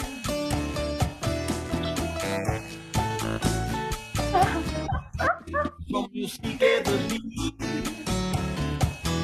Use your hands and your feet. You know it's really neat to keep the beat from your seat. Now stamp your feet, stamp your feet, stamp your feet, stamp your feet. Nod your head, shoulders flex, listen well, what's next? Now sway.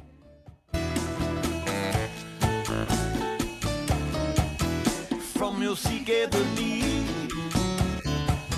Use your hands and your feet. You know it's really neat to keep the beat from your seat. Now slap your knees, slap your knees, slap your knees, slap your knees, nod your head, shoulders flex, listen well, what's next? Sway.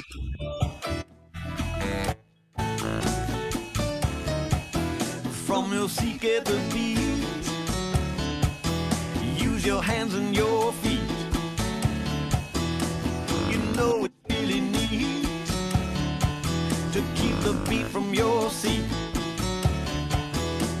Now snap your fingers, snap your fingers, snap your fingers, snap your fingers.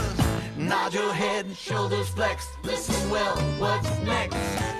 Now sway.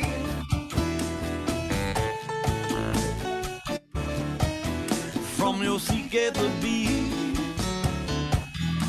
Use your hands and your feet. You know it's really neat. Keep the beat from your seat. Now tap your toes, tap your toes, tap your toes, tap your toes. Nod your head, shoulders flex, listen well, what's next? Now sway.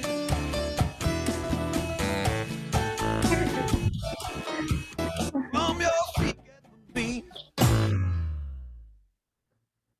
Thank you for being. Yay! Okay, I think it's very fun to do. And I think we're all boosted up right now. I hope it has freshened up ourselves again and bring more excitement for our next session. I would like to return the lead to Mr. Rifki for moderating our second session. Okay, thank you very much, MC, for the little break. I think we are already boosted up already. Before continuing to the next session, let me do a brief introduction about our second speaker, Dr. Chayanon Sawaddi Narunat, PhD. Firstly, same with Dr. Warajit, he is also a lecturer at Asian Development College for Community Economy and Technology, ADISET, in Chiang Mai Rajabat University. About his educational background, he got his bachelor degree in environmental engineering from Chiang Mai University, Thailand. Then he got his master degree from Iowa State University, United States. And finally, he got his PhD from University of Hawaii in molecular biosciences and bioengineering. Dr. Chayanon also has some notable professional work experiences. He was the project engineer and environmental engineer at Energy Research and Development Institute of Chiang Mai University. He also was a postdoctoral researcher at College of Agriculture, Forestry, and Natural Resource Management in University of Hawaii, United States. And today, Dr. Chayanon will deliver the topic about elephant cam waste management, the biorefinery platform. Okay, not to make you wait any longer, Dr. Chayanon Sawaddi Narunat, PhD, is welcome to deliver the material. Dr. Chayanon, thank you very much. Yeah, thank you very much for the kind introduction for the moderator. Can you hear me clearly? Yes, Dr. Chayanon. Okay. All right. Okay. So let's start. I'm sharing my PowerPoint, right? Yeah. So now let me turn on my PowerPoint first. Okay. Sorry, it's gonna take a bit. Okay, can you see? Can you see PowerPoint over here? Good. Yeah. All right. Yeah. So actually, it's really honored to be the guest lecturer for the WAFERS program. Again, I was there one time in the Yogyakarta in the 2019, I think, before the pandemic ruined everything. You know, actually, I still miss the Bulo Budo in Yogyakarta. So a lot of Indonesian food. Pretty much okay. Today, I'm not gonna say that I'm gonna lecture. So I'm gonna just share with you guys on my part of my research. The topic is elephant camp waste management for the biorefinery platform. So I think you guys already know what is elephant, right? one time when I was in Iowa, and and I kind of some of my American friend, they don't know, they didn't know what the elephant is. So I need to go to the Google it and then open the elephant photo for them and say, oh, what's that? Why it's pretty big? But I think because you guys in Southeast Asia, you guys already know the elephant. So this is my brief profile. So because the moderators already introduced, I'm not gonna skip this one. To save the time, okay, I think I have around 50 minutes of the talking. So I'm gonna start with the overview of my talk today. So firstly, I'm gonna talk a little bit, on the introduction. What is the elephant camp? What is the history of the elephant camp, and what's gonna the effect of the elephant camps to the environment. So the next one, I'm going to talk about the theory of the anaerobic digestion, and also the biorefinery. In case of some of you guys don't have an idea what is that, because I think you guys from a variety of the background. So I'm gonna touch a little bit on that. I got the methodology of my research, and so I move to the result discussion, and then eventually I'm gonna wrap up it. Okay. Let's go to the introduction. Okay. I think in the past century, more than 100 years ago, elephants were raised in Thailand for the logging industry. I'm not sure in Indonesia you have this kind of the industry or not, but in Thailand 100 years ago we have this kind of the industry that they cut down the tree in the forest, right? And at that day there were no transportation, no logistic to carry the log, right, to the destination. So they're gonna they use the elephant to carry it, to convey it to the river. The elephant's gonna drop the log into the river, and the river's gonna flow all the way to the destination that they call the collecting station, and they're gonna use the elephant to convey, from the river to the bank again, and then go transport to wherever that they want. So that's at that time the elephant were the one of the key factor in this industry. As you can see in that this photo, right? This is to convey, this is to lift up, to a lot of things. They have a thousand of the elephant in the wild at that time. However, unfortunately, from the 1980 something, I cannot remember exactly where that's that. The elephant logging industry in Thailand was terminated, legally terminated by the government. So now all elephants became unemployed. We have the homeless elephant in all over Thailand, and become, but even they were employed or not, they still need to eat, right? So they have the problem that the elephants invaded the villager or the farmer agricultural land to eat. We cannot teach the elephant, hey, it's illegal to eat the others like corn, right? So that's become a big issue. So so I think based on the support of the government at that time,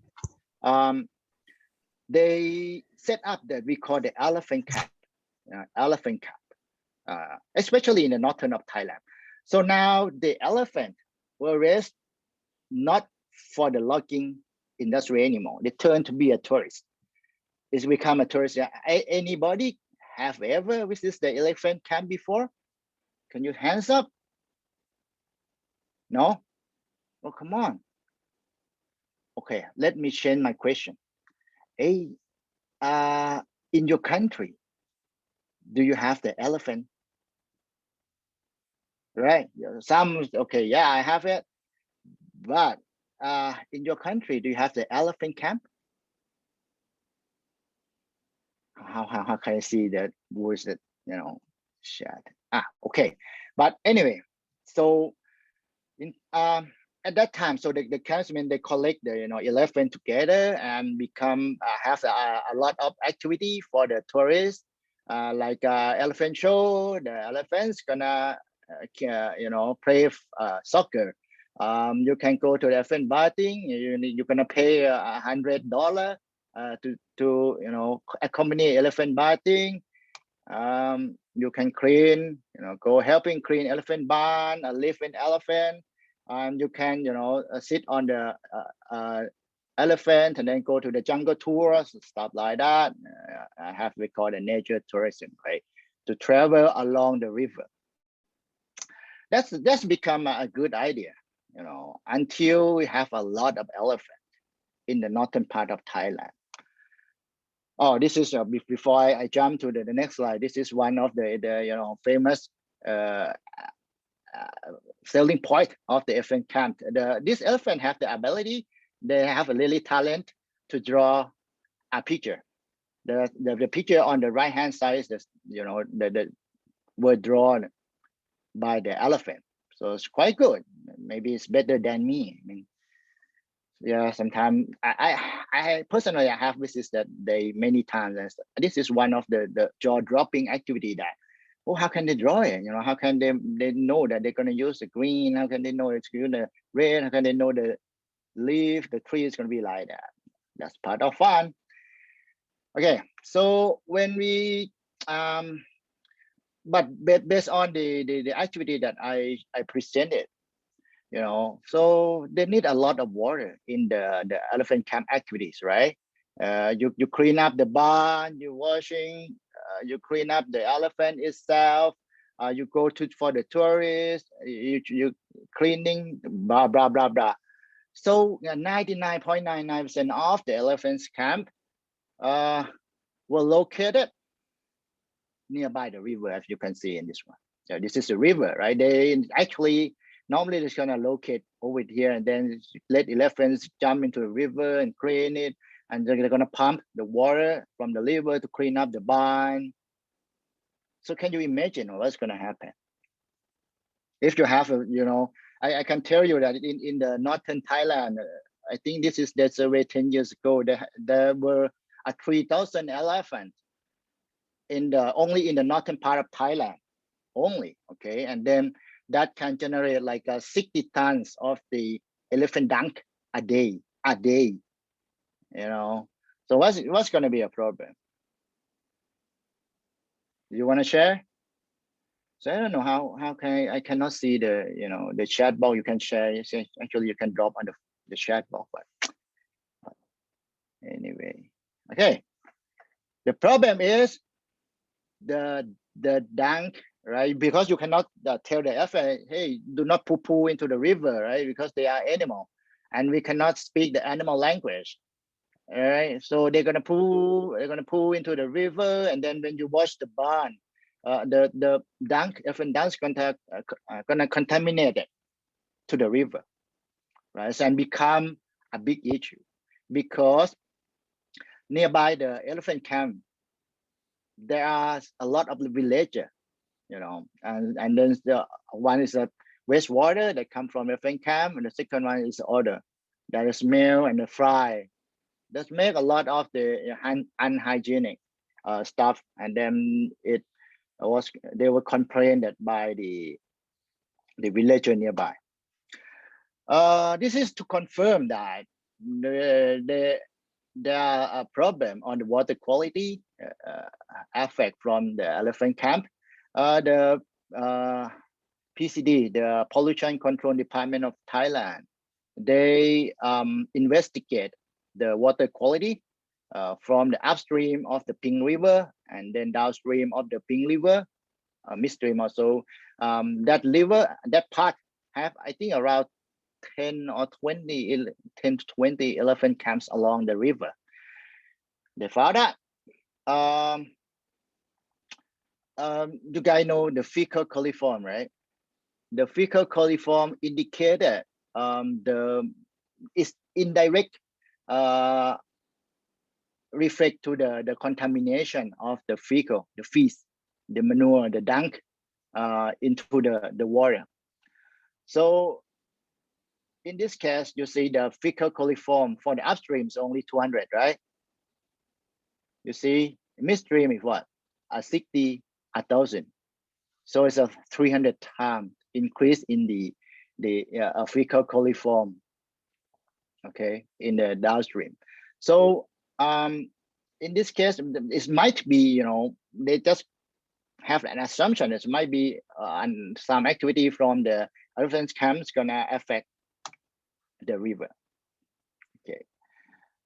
So now, based on this problem, so the camp were forced to do something to mitigate the environmental problem that generated from the activity of the elephant camp. So what they're gonna do? Right? The first thing that they try to use the elephant dung. You know, elephant dung has a lot of fiber. Sorry. Elephant dung has a lot of fiber, so you can use that one to do the exotic paper. You know, this one, right? And then sell it to the tourists. That's one thing that they try to do that.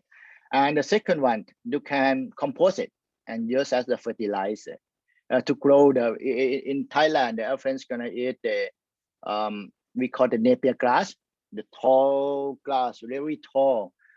So they use this fertilizer to fertilize in the grassland to grow the elephant feed. But in terms of the energy, in some camps they use elephant dung to generate the biogas. So the biogas is the gaseous biofuel. You know, it has the contain the methane, which can be used as a renewable energy to replace the LPG into the camp. However, you know, based on my experience that visiting that system, I think almost 100% fail. No, not almost 100% fail, because think about that the elephant dung have a lot of the fiber. It's not easy to be biologically converted to the biogas. So that's become a gap, knowledge gap that I came back, and then I just, you know, think what should we do with the elephant to make it, you know, more effective. The first thing is to mitigate the environmental problem. The second thing is to generate the to cut down the cost of the buying the energy for the camps. Okay. Okay. So in this representation, I'm gonna focus on the paper is one thing. The compost with fertilizer is another thing, but I'm gonna focus on using the elephant camp waste. You can see I use the term waste because in the elephant dung, I'm gonna tell you later on that it can be divided and then too many, depending on the preparation, they can divide to many categories of the waste, ranking from the liquid to the solid waste. Okay, to do the biogas production.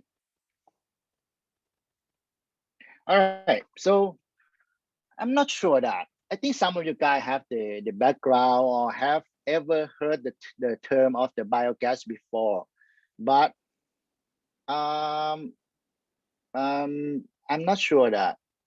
I think somebody never ever touched the word of the biogas. So I'm gonna brief describe what biogas is, what is the process that can generate the biogas, and then what is the utilization part of the biogas. So this one is kind of a little bit, you know, give the background knowledge to the one who have never ever, you know, heard the word biogas before.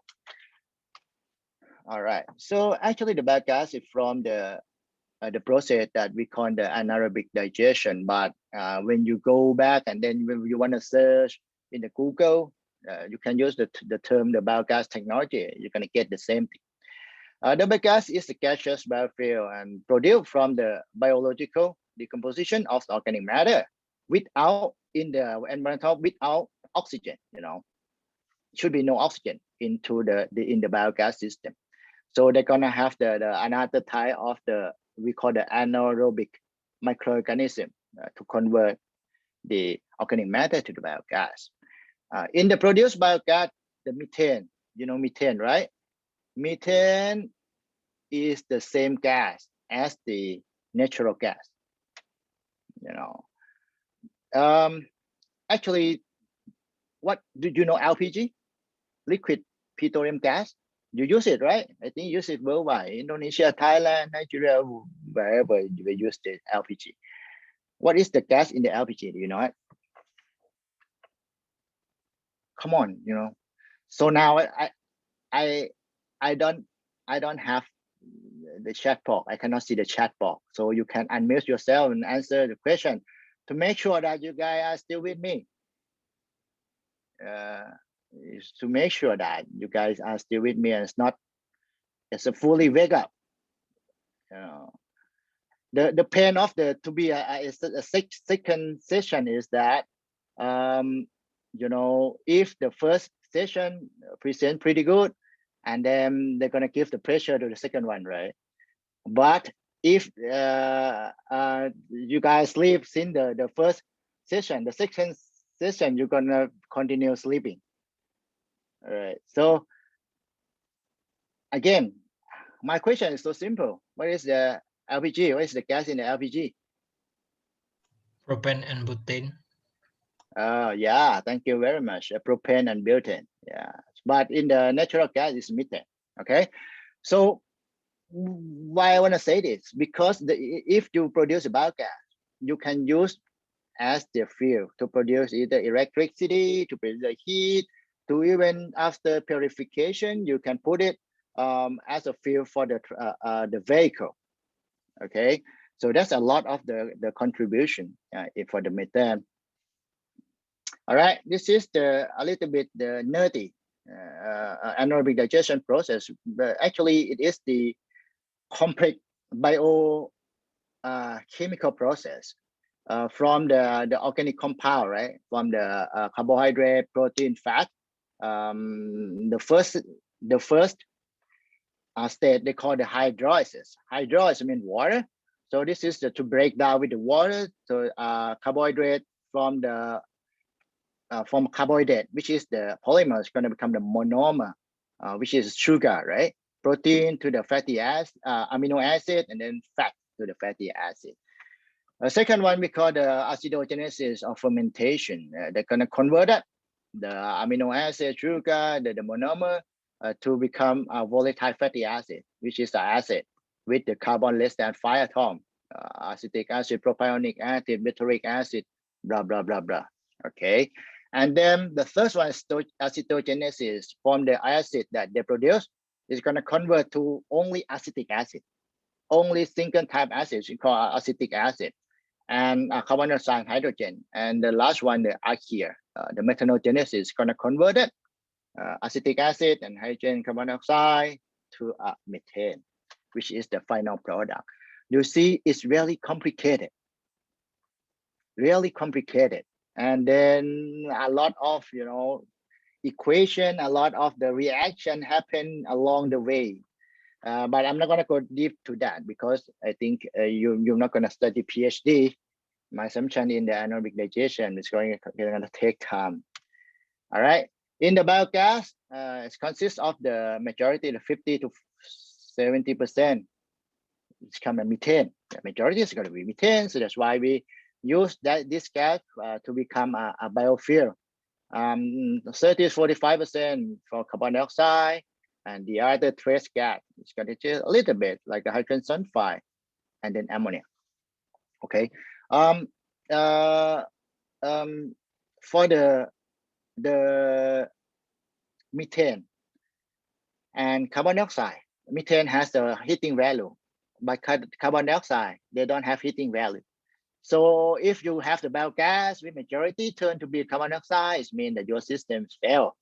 Okay, and then you cannot use this one as a biofuel. in case of somebody would like to know that how can you know that this biogas failed, we look at the methane content. Hydrogen sulfide is a little bit in the in the unit of the ppm, part per million, but this is only gas. No, not only gas. They have some copper, but this is the important gas that can kill you.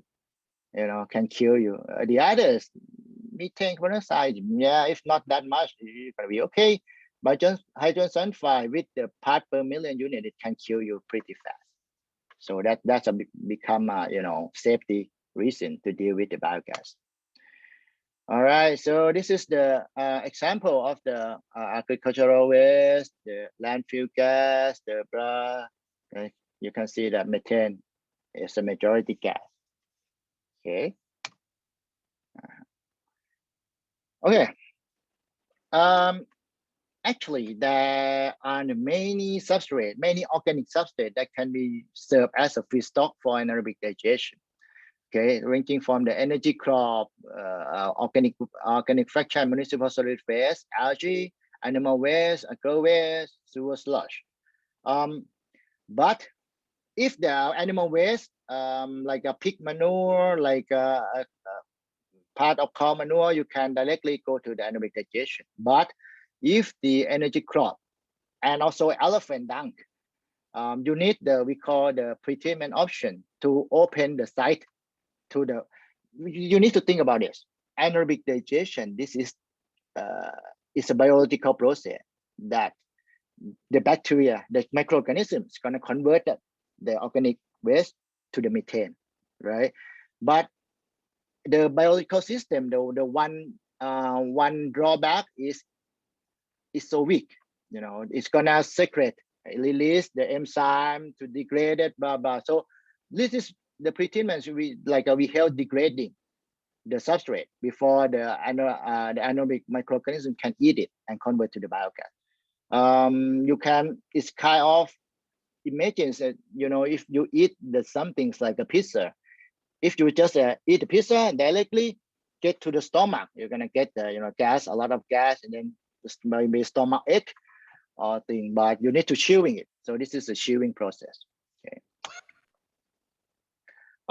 There are a lot of the. I'm not gonna go deep into the detail. A lot of the effect of the environmental condition that can affect the biogas, like a temperature. But I think in the Southeast Asia or either in the Africa, it's okay because we have the hot weather, right? But if you did it in the US, in Iowa, if in the winter time, sometimes it's -27, -30 Celsius. How can you keep the biogas going, right? The alkalinity, the pH. Okay, the pH, the biogas digester should be in the neutral, around 7. Toxic substance, but this is kind of a lot of the environmental factor that can affect the biogas. Okay, that's biogas production, or we call the anaerobic digestion. You have any question on this, or you want me to go ahead and then you can ask at the end? Actually, in this situation, I mean, if you talk about the biogas and the technology for like 20 years ago, people is gonna, or 30 years ago, people is gonna, wow, oh, pretty good. You can turn the waste to energy, blah, blah, blah, blah. But sorry, if you talk about only the anaerobic digestion today, 2021, 21st, people are saying, oh, so what? So we have almost 50,000 of the biogas plants operate. Even just only in Europe, we have 20,000. So it's not new anymore, right? It's not new anymore. So if you want to do a research on this one, unless you go to some new novel point, so people are gonna say, okay, but it's not wow anymore. Now it's have another term that we call the biorefinery. Do you know the word refinery? I think I think Indonesian people should know that because you guys are the oil exporter, right? So refinery is that when you get a crude oil, right, and you refine it, yeah, something like this, to get a variety of the products, right, from the liquid petroleum gas, other petroleum-based chemical, vehicle petrol, jet oil, blah blah blah blah, until the in the bottom one is going to be the hard oil, right, asphalt to fill up the road. This is a refinery for the. You think about the word refineries, meaning that you have the one crude oil and have the process, complicated process, appropriate process, then you get I think more almost 100 of the product. But think about the conventional biogas. You have the let's say elephant dunk, go to the biogas, what you're gonna produce? No, sorry, go to the digester, what you're gonna produce? It's biogas, right?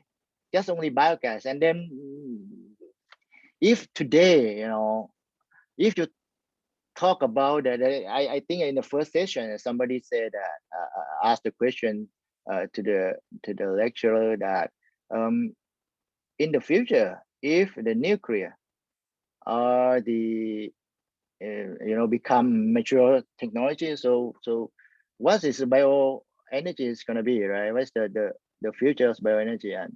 And I give you another point of view. Because now the bioenergy, right, from the one product, they produce only from the one feedstock, like chicken manure or elephant manure, they produce biogas as the energy. That's energy. But how can you compete? You use that energy, okay? How can you compete with the conventional energy, such as the fossil fuel? Because fossil fuel, you use it like I don't know, 100, 200 years already, and then the technology is already promising, right? If your biogas is only 40 something 30 years ago, forget it. It's going to be more expensive than using the fossil fuel. So if you're just doing that, the biofuels become a waste disposal technique for sure. I'm pretty sure. So that but the people in the biofuel, they're not gonna like stop at only that one. So they know. So they unlock the product. We use the word that biorefinery. Okay, biorefinery is analogous to the refinery, but except the feedstock is the biomass and then the organic matter, and then they use the variety of the process to get a variety of the product. Is now the product's not only the energy. It may be still conventional energy, biofuel. It might be food. It might be building block for other bio-based chemical. It might be the biopolymer. So with this one, you need to do whatever product that the fossil fuel or the petroleum-based fuel cannot do it. So it's become something like this. Okay. All right. Okay. In the definition of the biorefinery, okay, that is like a facility that process convert biomass to value-added product, ranking from the biomaterial, biofuels, ethanol, important feedstock, produce chemical. You see that this one, they don't talk about the bioenergy anymore. They're gonna talk about whatever you're gonna produce, whatever that make more benefit to the process. You can see from the left hand side, this slide, this box, that you have the biomass, right? You go to biomass production chain, and to get the biomass, you go biorefinery. You're gonna get a product, right? A lot of product, biofuel, value added, energy, blah blah blah blah. So this means that in brief, biorefinery is the technology that to convert the organic matter to the product, not energy, the product. What can make the what is the appropriate to the country, or what is the can make can optimize the benefit of the system. Like if I do the biorefinery in Thailand, because Thailand we have we are not the oil exporter. We still need to buy the oil to import it from Indonesia, from the Middle East. So the biorefinery in Thailand to produce the bioenergy might be the best, the optimized one. But if you talk about this one in Indonesia, you might say, oh, I have a lot of energy already. So but what I want is because have a lot of islands, so it's tough to transport. What I want is bio-based product or the building block. That's one scenario. Or when I did it in Hawaii, decide that the product is also not the same with Thailand. Okay, so BFI is like a flexible. This is I adopt from the one of my paper. That this is the paper, right? You can see from this one. This is for example, this is the anaerobic biorefinery platform of the forestry and the agri residue. Anaerobic biorefinery is the biorefinery platform that has the anaerobic digestion as a centerpiece in the middle. So this is the forest agricultural residue. And if you talk about the conventional biogas production, it's going to be only this one, only this part, right? You just get the biogas off of it. You can get the digested fiber to use as the soil conditioner, to have the effluent, but they're going to use in the land application as a fertilizer. But if you talk about the overview of the biorefinery, we have almost like another 20 products that can be potentially produced from the same feedstock, forest and agri residue, right? So rather than biogas, we get the fiber. The fiber can go for the enzymatic saccharification to get a glucose, the sugar, and then sugar can go to the carboxylic pathway to drop in biofuel to produce the biochemical acetate biopolymer to produce the bioplastic, or you can use it to produce the ethanol or butanol, like a lignocellulosic ethanol, or even to the thermochemical process to burn it, right? Use the syngas, heat, and the effluent. Without the effluent from the digester, can use to grow algae. The algae, after separation, extraction, they have a lot of oil. So you can go for the trans-esterification to produce the biodiesel. Actually the brief definition of the biorefinery is how can you optimize the benefit of the system, and also subsequently or simultaneously minimize the waste production. You have to find a way to turn your waste to the feedstock for another product. Okay, so this is, I think this concept has been developed like for 10 years. It's quite okay, up to date. But now the anaerobic biorefineries go that far. You can go further and search on the paper, a lot of the platform. Okay, so this is the background knowledge that I want to give it to you. Now, let's go back to the methodology. Let's go back to my research. So my research, again, I would like to use the elephant camp derived waste to produce, I don't know, bioenergy, to produce the something that can optimize the benefit of the camp. Okay. The first thing that I have the elephant poop, right? Elephant dung. So based on the elephant dung, that's somebody might see it's only that's only dung. That's only one waste, right? But in our team, we say, okay, it's not only one, because we go and observe the activity when they collecting the dung. We know that it's going to divide into the three waste, right? This one we call the fresh dung, and then when you mix with the water, you clean it with water, it's going to separate to another two waste. One is we call the wash fiber, or subscribe as the WAF, and the liquid is the washing water. Think about, you have the elephant dung, right? You wash it. You have the water, and you have the leftover or the retained solid. That's the WF and the wastewater. But the elephant dung is that you collect it freshly. Okay, this is treating. From these three ways, for the solid waste, I'm gonna dry it and use it as biomass. Okay, and then to do another to analyze for the how to say, the ultimate analysis to see the elemental composition, and of the three ways, it's gonna be do the we call the BMP, biochemical methane potential. I'm gonna tell you later. This one, this slide would like you to see the overall.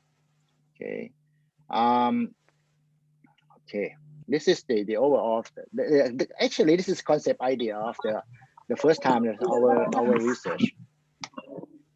All right. So in the analytical, we did for the liquid part, we also do the analyze for the simple characteristic like a pH, VFA, alkalinity, blah blah blah, and then for the solid waste, we do the fiber analysis, and then elementary analysis, and also the heating value of the waste.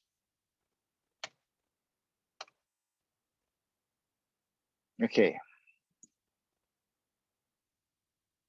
This is the first thing. Okay, when after you're doing that analysis, you have got a lot of number, right? A lot of characteristic of either the solid waste and then the liquid waste. The first thing that I did is I check it for the solid waste. We call it theoretical methane potential using the Bushwell modified Bushwell equation. Actually, this one reflect to the highest the theoretical amount of the methane which can produce from the elephant dung or from the waste, or even the wash fiber and then fresh elephant dung. Okay, this is where we can calculate using the result from the elemental analysis, because after elemental analysis you're gonna know that, wow, what is C, what is H, what is O, what is N, what is S is the molar base. And then we calculate biomethane in terms of the lit per gram substrate under the STP, standard temperature and pressure, 0 Celsius and 1 atm. Okay, this one we did it because we would like to check it. Like we're gonna have the goal. In theory, the biogas or the methane production should not over than this one. If we did, if we do another research on the either BMP or other thing else, and if we figure out that the methane potential is higher than the TMP, it means total is wrong. Either TMP wrong, or either the correct that experiment has something, it's not correct. So we can check. This is kind of set the benchmark of the research. Okay. Okay, for the fresh dung, FD. Okay, I'm gonna abbreviate it to FD. Wash fiber, WF, and then the washing water, WW. Right. We're gonna do another thing that we call the biochemical methane potential, or the BMP. The BMP gonna tell you, TMP tell you the maximum amount of the methane based on the correct the molar the formula of the molecule of the elephant dung and the waste, right? But BMP is going to tell you how much biogas could be produced by biological conversion. Okay, and typically it should be lower than TMP. If you get the BMP higher than TMP, you throw that away and then stop and then redo your experiment again. Okay, this is BMP, chemical potential. We follow the Germany standard method, VDI 4630. We use the serum bottle of the 1 liter with the working volume is 400 milliliter. And then we adjust the pH, and then we leave it for 60 days and collect the gas and have the gas composition every day to see the potential of the methane could be produced. And you see this one, right? The flower and the orange and some beverage. Do you know what's the meaning of that one? Anybody know? Just wake you guy up. Hello? Still with me? Hello? I want one volunteer to guess what is this. This is the flower, okay? And we have the 2 apple and the 1 of the juice and the 4 of the orange. Why we have this one? Academically.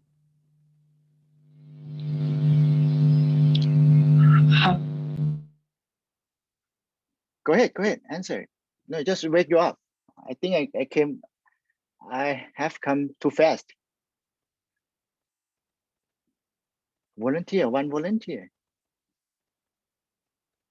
Just guess, you know, I'm sure the Thai people know it, but for the foreigner, we would like you to share something is pretty funny. Why this is the beginning of the experiment.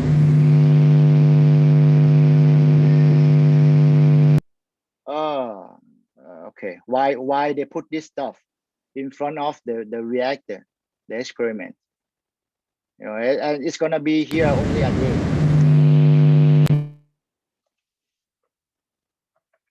Would you like to volunteer something? If you're not, I'm gonna call. Okay. All right. This is the random. All right. Actually, it's tough for me because I cannot pronounce your name correctly.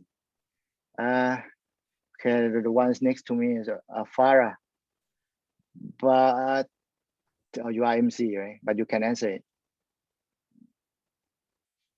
on behalf of MC. Yeah, go ahead and answer it. Come on, open the mic, unmute. All right. Is my voice clear, sir? Yeah. The question is why they put this stuff in front of the reactor and it's gonna be here only a day. If you came the next day, you're not gonna see anything. Believe me, you're not gonna see anything.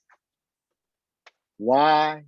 What is the objective? What is the purpose of putting this one on the? You know. Yes. Oh. Oh, there is someone who answered from the chat box, sir. Sorry, let's go ahead and tell me again. From Mr. Muhammad Mufti Aziz. Okay, to attract B11. Is it correct, perhaps? Okay. Interesting. Monica, you are the next one. Another MC. Okay. Why they put this one? I have no idea why it's there, but maybe for something in cultural what is that? Culture? Cultural something cultural. Yeah, religion or something like that. Yeah. Okay, thank you very much. Yeah, big hand to both of you, but we are online, you know, just big hand. Anyway, this is a belief, you know, they would like to pray for the spirit. You know, we believe that everywhere, you know, every lab, everywhere in the you know, inside there, they have some spirit that taking care of you, taking care of your work. So they put this one to play that also brief give me a good result of my experiment, so I can graduate, something like that. It's a super nature. You know, it's not gonna help in science, but it's a moral support. It's a help. It's a belief. You know, they believe that it. There are a lot of Thai students. If you have Thai students, I think I have a lot of Thai students over here. I think more than half of them have ever done something like this before. Okay, that's super funny. You know, sometimes I go, oh, okay, you guys are the engineering student, but you guys play for the super nature. You should play. You know, you should give this one to your advisor. It's gonna make more, you know, effect, right? Just kidding. Okay, that they put that one for you know, a day, and then they took it away to eat, actually to eat by themselves. I don't know what is the, you know, you give it to the some spirit, and then you eat it, and then I think this batch failed within a week. You know, the spirit didn't help. Yeah, so funny. Okay. So based on the result from the BMP, we use the model we call the modified compass model to fit with the experimental data. This model is to explain that what is going on in the your BMP test. Okay, this is kind of the first order. Okay.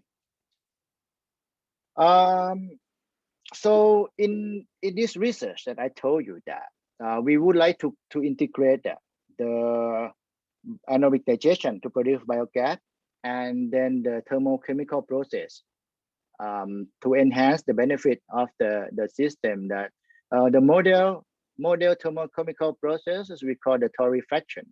Torrefaction is the mild pyrolysis. Actually, it's a combustion in the absence of oxygen. At the temperature, my temperature is between 200 and 300 Celsius within the inert atmosphere. It's no oxygen. Okay. Torrefied biomass could typically 60 to 70% initial biomass. It can recover mass around 60 to 70%. Okay, but it has a higher heating value when you compare with the raw biomass.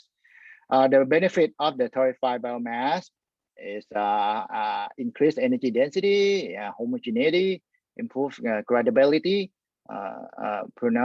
It can increase the hydrophobic character and then enhance the reactivity.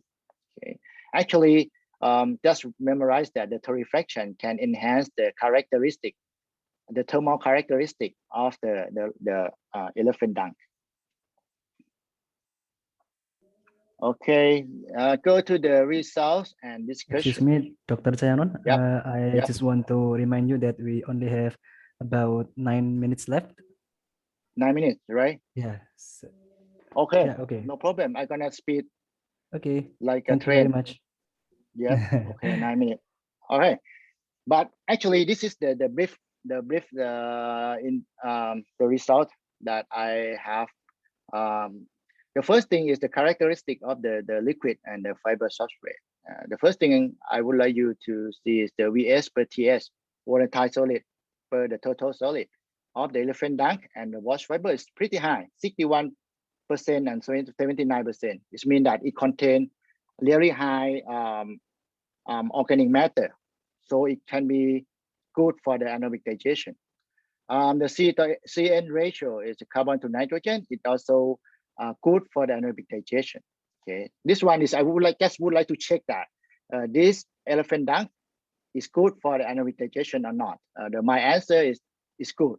And then in the purple box, I would like to check that HHV is mean the heating value, right? So the heating value of the elephant dung is around 16 megajoule per kilogram.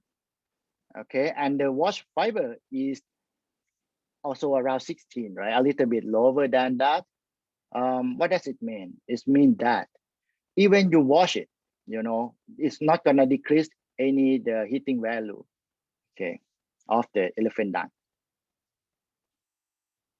For the TMP, the theoretical methane potential, this is the we did with the two things, the FD, right, and then the WF, fresh dunk, and wash fiber. We found that this is the molecular formula of the fresh dunk, and this is molecular of the wash fiber. We found that for the TMP of the fresh dunk is say around 800 liters methane per gram US added at the STP, and then the wash fiber is around 600 liter per kilogram BS added. So we're gonna set it in mind that the BMP should not higher than this one. This is the biochemical methane potential to check that the amount of the methane that can be biologically converted from the substrate. I would like you to see this one. This is the y-axis accumulated methane yield, and x-axis is the time. Actually, we did the experiment for 60 days. Okay, we figure out that the BMP, biological methane potential of the fresh dunk, is around the 275 milliliter per gram BS added. The wash fiber is 266 milliliter per gram BS added, and the wash fiber is around 202 normal milliliter per gram BS. The first thing that we know that all of the BMP is lower than TMP, it should be okay. Okay, it should be okay. And then we found that the fresh dunk, and then the wash fiber, and then the wastewater, even you wash it, but the potential to produce the biogas of the WS and WW compared to the FD, the fresh dunk, is not like decreased that much. Okay, decreased that much. So we just think, okay, if in this case we should wash it and use the wastewater to produce to produce biogas, and the solid, the wash fiber, we need to check it. What should we do with that one? Okay, for the kinetic study, we use the modified compass, and we found that the model fits well with the experimental data with the R-square more than 98%, and then root mean square error actually should be less than 10 or nearly 10.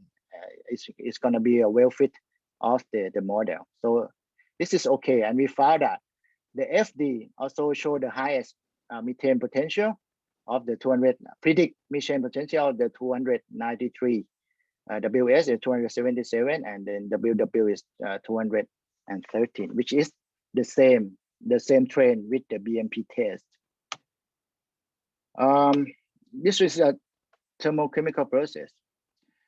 We check it that the fresh dunk have almost the same heating value with the wash fiber. So we have two choices: to let the wash fiber go for the anaerobic digestion, or use the wash fiber to torrefy, or to use for the thermochemical process. That's the two choice. So based on the data we get from the experiment, we go back and set up the biorefinery platform as the elephant camp waste management guidance. Okay, we set up in the three scenario. The first scenario is the FD is directly served, like put the FD to the anaerobic digestion. Scenario 2 is FD is washed and separate to the WW and WF, right? Washing water and wash fiber, and then use both as separately to produce in the anaerobic digestion process.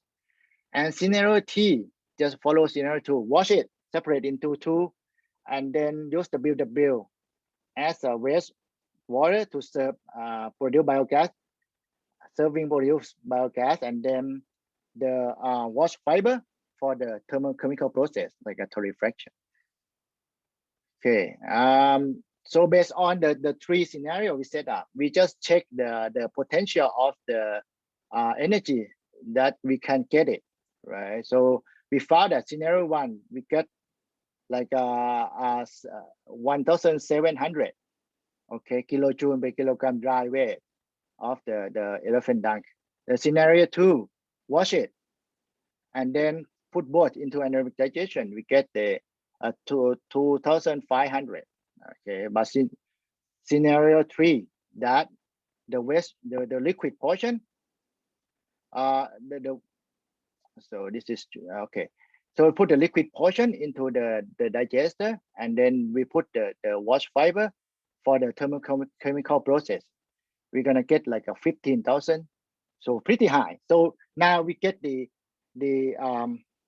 model, the platform that we're gonna use.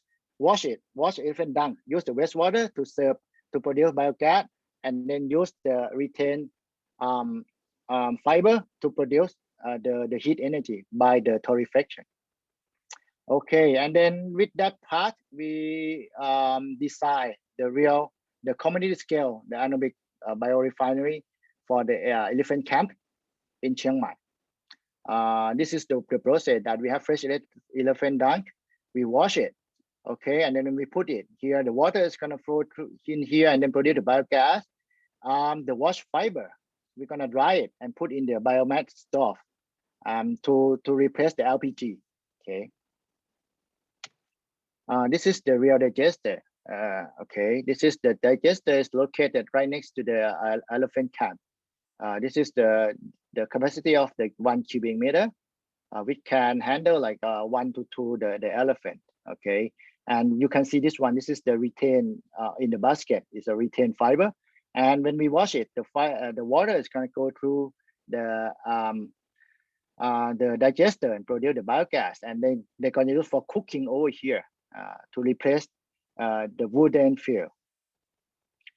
Okay, and then when you got the the retain basket, you use this is called the solar dryer to dry it and put as a feedstock as a solid biofuel to produce the heat energy for the cooking in the camp. And also, if you put the heat changer in here, you can produce the hot water for the homestay from the hostel. Okay, for the more information, you can check out in my published paper. I just put it here. If you have any question, you can email me. Okay, I'm happy to answer your question. Okay, in the wrap up of this session, the maximum TMP get from the fresh dung is almost 800. Okay, and the BMP is I think around 1/3 of the TMP for the fresh dung. Compost is used to predict it. Okay, and the appropriate feedstock preparation for the biofuel process is to wash it and use the washing water to serve the anaerobic digestion to produce biogas, and then the wash fiber, dry it and use to produce the solid biofuel. By this model, you can get almost 16,000 of kilojoule per kilogram dry weight of the effect dung.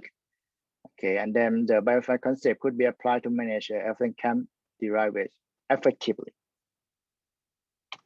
All right, this is a reference, and then thank you very much for attending, and now it's open for the question. Okay, thank you very much, Dr. Chayanon, for the good explanation. I think it is the first time for me to know that animal can also face unemployment problem. Yeah, it's very funny. And also during the pandemic, and they're also unemployed from the effect camp because no tourists can get in Thailand. Yeah. Yeah. Okay, yeah, it's sad.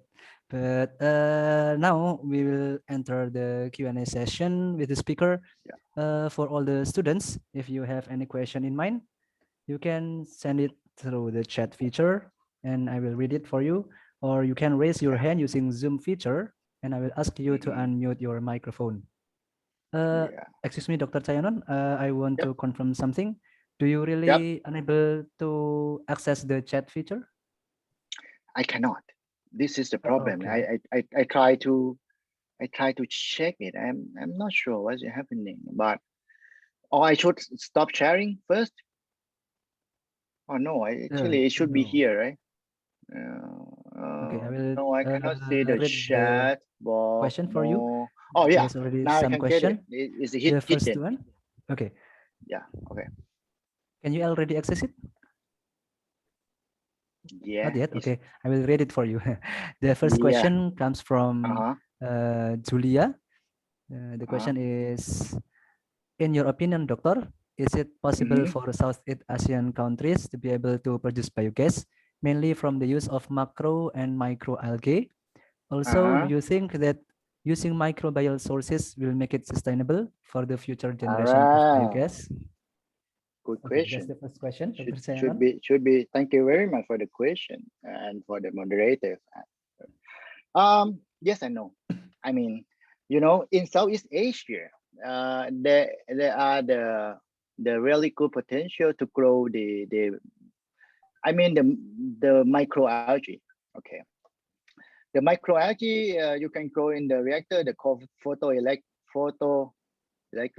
photo something, right? That use like a glass and then use the sunlight to grow it. People try to use the microalgae to produce the biogas, but research figure out that because the cell wall of the microalgae is too strong, right? I tell you, the anaerobic microorganism is weak. It's weak. It's and then very picky. Really tough to handle. So when they face this kind of situation, the cell wall of the microalgae, you're not gonna get a really good biogas production. So the researcher try to do the pretreatment with many type like chemical blah blah to break down the cell wall of the microalgae. But when we talk about that one, we talk about the full scale. The pretreatment budget is going to be high, so it's not going to pursue the economic feasibility. So now the I think a couple of years ago research turned to be like you use microalgae because microalgae they collect the oil, so you use microalgae to produce the biodiesel. But when you produce biodiesel, you have leftover, right? Because they're gonna press it and get the oil to produce biomethane. But the leftover just do the anaerobic digestion to become a biorefinery concept. That's one thing.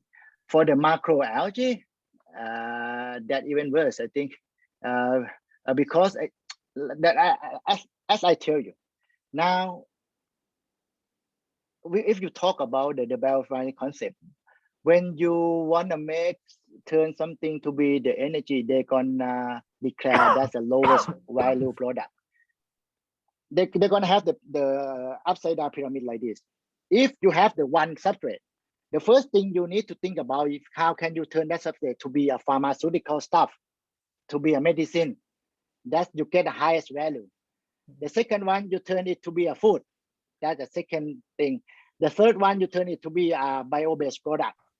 And the cheapest thing is you turn it to be the energy. So to answer your question, I don't think it's gonna be in the near future. I don't think you're gonna see the full scale of the biogas plant of the microalgae or even either the macroalgae.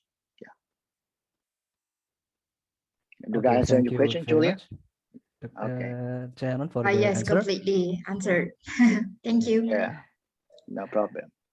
Okay, moving on to the next question from Siti Nur Atika. The question is like this. Thank you for the presentation, Dr. Chayanon. Do the characterization data applicable for all elephant dunks, or the data are specific for the elephants at the camp only? All right, this is a very good question. I did the experiment with the elephant that ate the napier grass, right? The grass. You know the grass. Napier grass is a 3 meter for 3.5 meter grass and contain lignocellulosic biomass, contain the cellulose hemisolignin.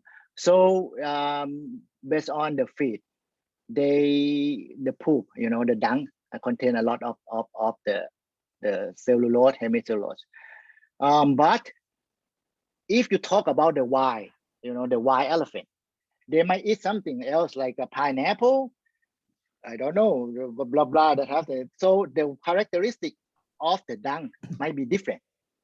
You understand? I'm not gonna say that. Oh, this can universal platform to apply for all elephant. It really depend on the characteristic of the feed that you feed the elephant. If your elephant eat the pineapple, or if your elephant eat the banana, so in the feed, in the dung, it's gonna contain less lignocellulosic, right? Less fiber. So the platform might be turned to something else. It's really depend on the characteristics. So I'm gonna say it's not a universal platform. No universal platform for the biorefinery concept. It's only appropriate platform. Okay, so answer your question, no. Really depend on the condition, the feed, and the characteristic of the feed. So every time you want to do this one, you need to check the characteristic of your elephant, the substrate again. Okay, do I answer your question? Yes, doctor. Thank you for the answer. Yeah. Thank you. Okay, thank you very much for the answer, Dr. Chayanon. Any question from the students? Any more question? You can turn on your camera and ask for by yourself, or you can chat write on the chat feature. We still But have now about 5 minutes for the Q&A session. Yeah, during the waiting time, I just tell you now the elephant camp in Thailand, the business is so tough because everything is rely on the tourists, right? And now we Thailand closed the border. We lock the border, the travel from the tourists. So now it's tough time for the elephant camp in Thailand. Yeah. Due to Corona, yeah. Yeah, of course. Everything now we can blame the COVID-19, you know. If you are lazy, you don't want to study, you just say, oh, because of the COVID-19 virus. Okay, any question? Okay, any more question from the students? Yeah.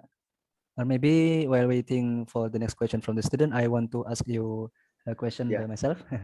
Dr. Chayanon, I think the presentation is very interesting, and but in Indonesia, we can hardly found any elephant, especially elephant farm. Yeah. The most common animal I think in Indonesia is cow. So do you think the platform will be applicable to cow farm? I'm waiting for this kind of question, you know, because the elephant only in Thailand only, or some in Sri Lanka, but it's not well known. But I just want you to think about this one. As I told you, the platform, the biorefinery platform is very open. So you can adopt the idea of the characterization of the data interpretation to other type of the cow dung, maybe cow, the buffalo farm, or the swine farm, whatever, you know. So I don't want you to focus on just elephant dung.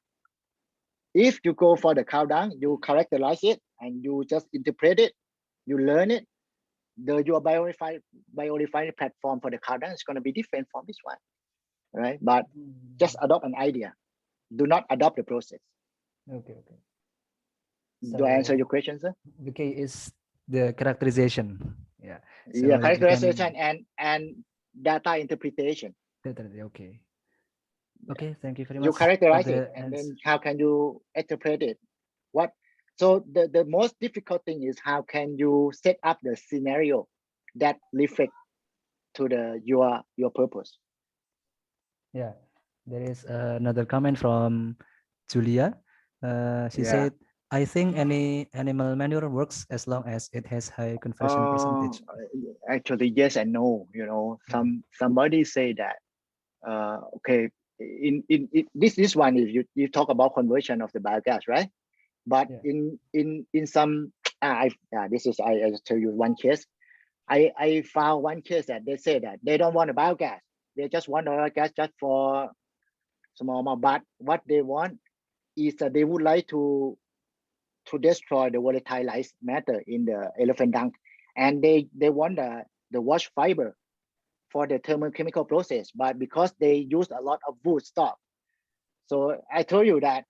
See, there is no universal platform.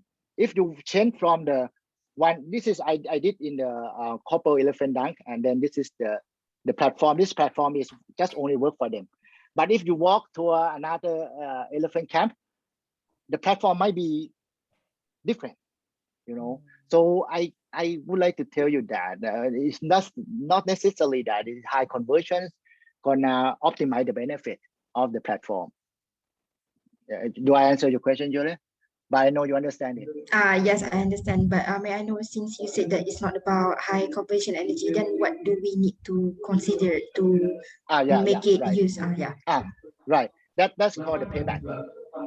Payback. The benefit, right? The benefit. Okay, the benefits. Whatever gives you the highest benefit, that's a good platform. Okay, all right. Thank you. Okay, thank you very much for the answer, Dr. Shannon. I want to confirm something from your table at slide number. I forgot what number of the slide, but you showed the three scenario and number 30, scenario. 36. 36. Okay, yeah. All right.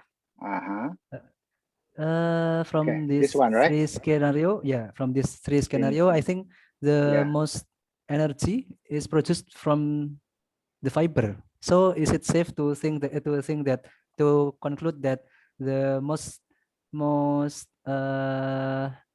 visible waste is the one with the most fiber content? If you set up the goal, as the heating value is the indicator, of course, because you see that I show in slide, right? When you wash the fiber, the heating value doesn't change a lot, but this one that why we come up with this scenario, because when you wash the dunk, you get the fiber. You use the fiber for the thermochemical process, right? But what is the wastewater? What you gonna do with that, right? So for top up, of course, the majority benefit, if you understand it, it comes from fiber. So you need to set up like, okay, you're gonna use the wash fiber as the main thing, but you're gonna use the wastewater from washing water as a top up benefit. Yeah. That's why you understand, right? This is the biorefinery. You're not gonna waste anything. You need to find a way for the every single substrate or feedstock that gonna happen in that situation to become something else. In this case, sorry, again, I use additional. In this case, you might use the washing water as a fertilizer if you have a lot of farmland. That's gonna be another scenario. Yeah. It depends on the assumption and when you set up the scenario. And this one, I just set up the scenario based on the condition of the elephant camp. Okay, thank you very much, Dr. Chan, for the explanation. I think the time is already up. It is set to end the session, but it's already late in the afternoon. Okay, I think we can close the Q&A session, and please give big round of applause to Dr. Warajit and Dr. Chayanon. Thank you very much, Dr. Chayanon, for the presentation. Thank you very much. Okay, I stop sharing now. Thank you. Okay. Now we will enter the quiz session, I think. Quiz time. In the session, student will be asked to perform a quiz that has been prepared by the committee. Please share the screen. Okay, students are invited to join at slido.com and enter the code as shown on the screen. Please enter slido.com or how to pronounce this. And the code is 517003.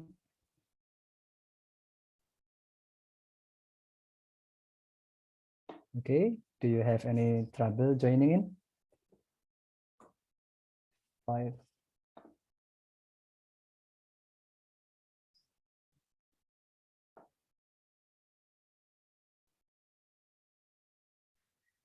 Okay, we can continue, I think.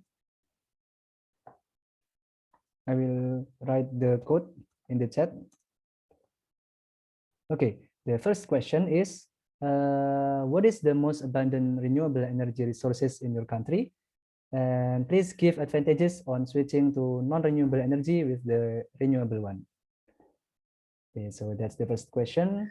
We will be waiting for the answer.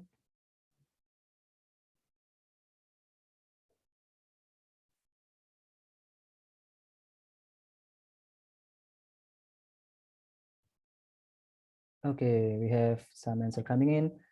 Hydrothermal, because less carbon dioxide emission. Very good answer. Next. Hydrothermal, oh, sunlight.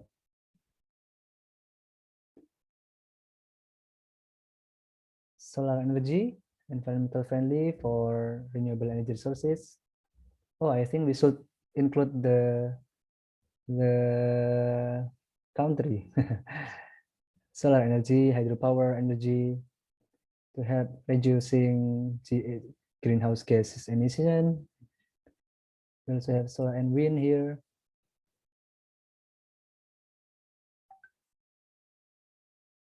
Okay, next, biomass and solar energy, winds, solar.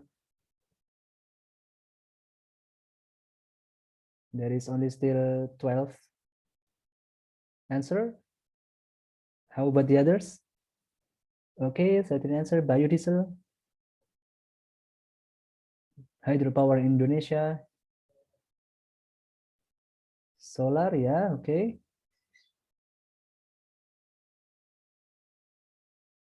Biodiesel, okay, still 15. Maybe to make it more interesting, you can mention your country. Of course, it is biomass.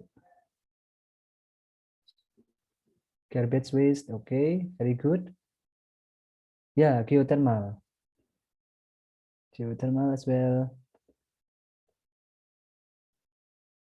Okay, we can move on to the next question, I think, because time is limited. Cowok mandur, what is cowok? Cowok mandur. Okay, the second question is, why do you think renewable energy is important for local communities? And what should we do to increase renewable energy usage in local community? Okay, students.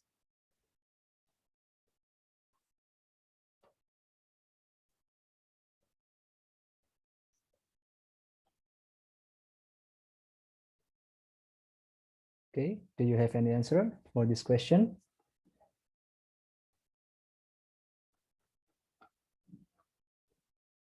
It is important because it is environmental friendly. So it doesn't give much impact for the society. Okay, very good. Alternative for energy source. Okay. Oh yeah, 45% of the population still rely on solid fuels. Improves overall living quality. It can be sources of energy to produce energy to use by human. Okay, very abundant. Oh, renewable energy can have high energy density. Okay, very good. Increasing energy security. Very good, people. Fossil fuel are not permanent. Okay, very good. Very good answer from the students coming, because renewable energy is more favored to the environment. Very good. Improve the society environment, increase awareness, provide energy for the local community. Okay, the last question, we can continue to the last question because the time is limited. Okay, last question. What do you know about biorefinery?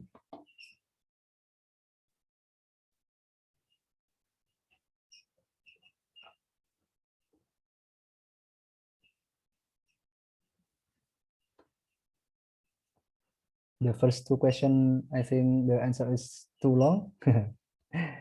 Yes.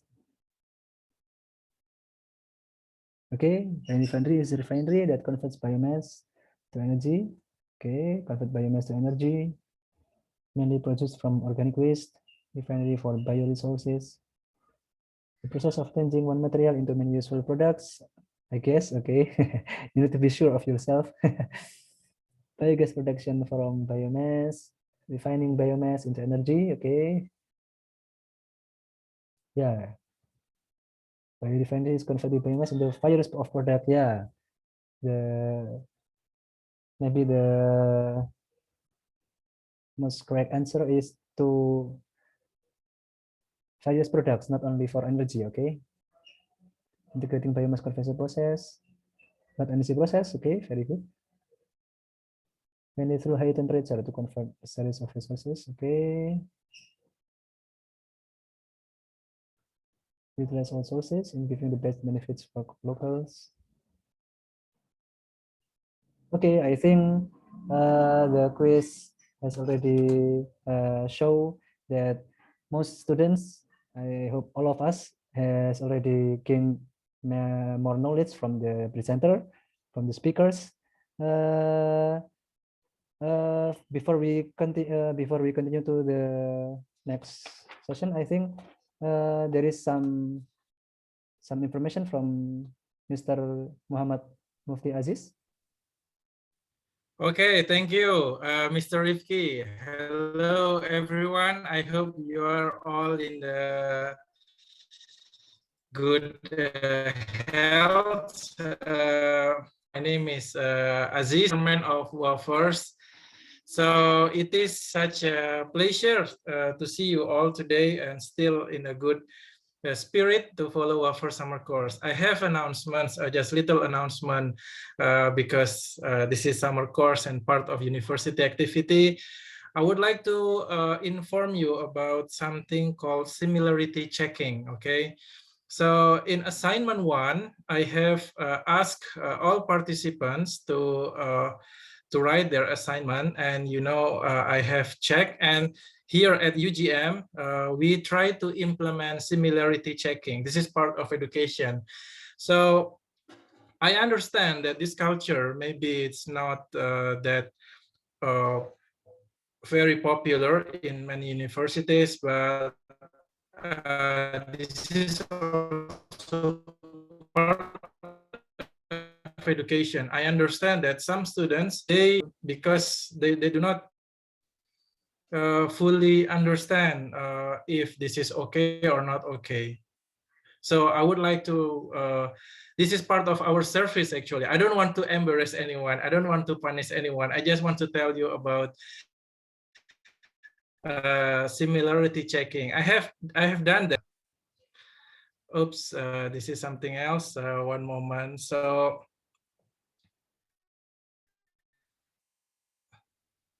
again, I don't want to I don't want to hurt anyone. This is just like integrity checking at UGM, because my assignment is about opinion. So you can write anything you want, but what I really want is really from your mind, your genuine idea. So it's not copy paste from internet. Maybe some of you do not understand, but actually that kind of practice is not in some countries is not allowed.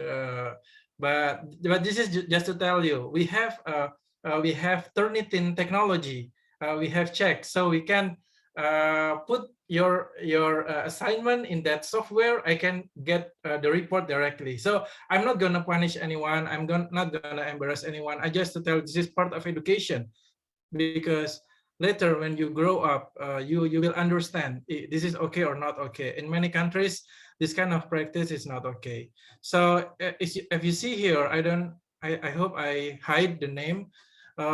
This 81% similarity index, it means that yeah, the student copy paste from this website, okay?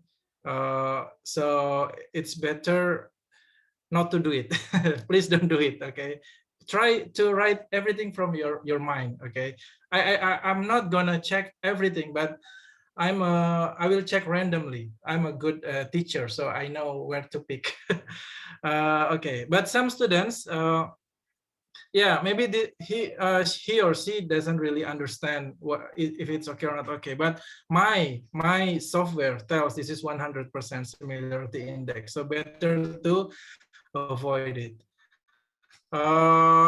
but some is quite low, 59%. Maybe there is no standard which percentage that you should maximum. Above from that, it's mine. And then, yeah, some students really did it well. From their own mind, only 10%. 10% is okay. This is good example. This is okay. But 81%. This is again too high. I can catch everything. And then 92%. I do not fully blame this student. No. I think this is only because he or she doesn't understand yet about the consequence of doing copy paste, maybe because of experience. But me, I'm a long experience. So yeah, 92%. It's too high. It's not acceptable. But look, the student from China is from his mind. Although I would say that this software is not perfect. It's not perfect. I mean, it doesn't guarantee 100%. But at least this is my my way to check your work. 94% again. Yeah, this is as you see here, and then 95%. That's from website. Okay, I think I hope it is clear to everyone that doing only copy and paste is not a good. I mean, it's not a good way, and so it's better to rephrase it or try to maximize your mind, come forward with your own idea and so on. It doesn't mean that you cannot cite. You can cite, of course, but there is a way to cite other people's work.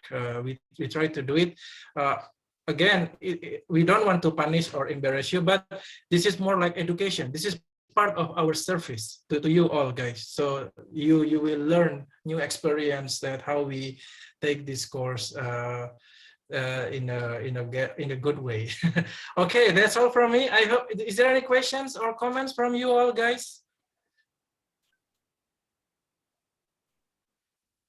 Yeah, I understand that. I didn't mention it in the beginning, but yeah, I just do it spontaneously again, this is for our service to check your work. Okay, so in the next assignment, yeah, please do it better. We want to have your genuine thinking and then idea, creative, and then yeah, so we can learn together in a better way and in a correct way. Thank you, everyone. I return it to Pak Rifki. Mr. Rifki, please. Okay, thank you very much, Dr. Muhammad Aziz, for the information. So, because this is already the end session, I would like to thank all the students who have participated in this event with such enthusiasm. And today we have discussed the topic of biogas as renewable energy with our two amazing speakers. And now we are at the end of the discussion session. Before we end our second class, I will read the summary of today's lecture. Today's lecture. The first one is the lecture from Dr. Warajit. We learned that there are many renewable energy resources such as solar power, wind energy, hydropower, biogas, etc. And we also learned that there are many different considerations for every type of renewable energy, such as location, funding, technology, energy diversity, and so on. And to develop renewable energy, government and community support are very important because we know that renewable energy is still quite expensive right now, and it needs great amount of funding and the support from the communities. And from the lecturer, from Dr. Chayanon's lecture, we learned that to treat animal waste such as elephant dung, we can not only produce biogas, but also we can use biorefinery processes to produce more than 10 different products.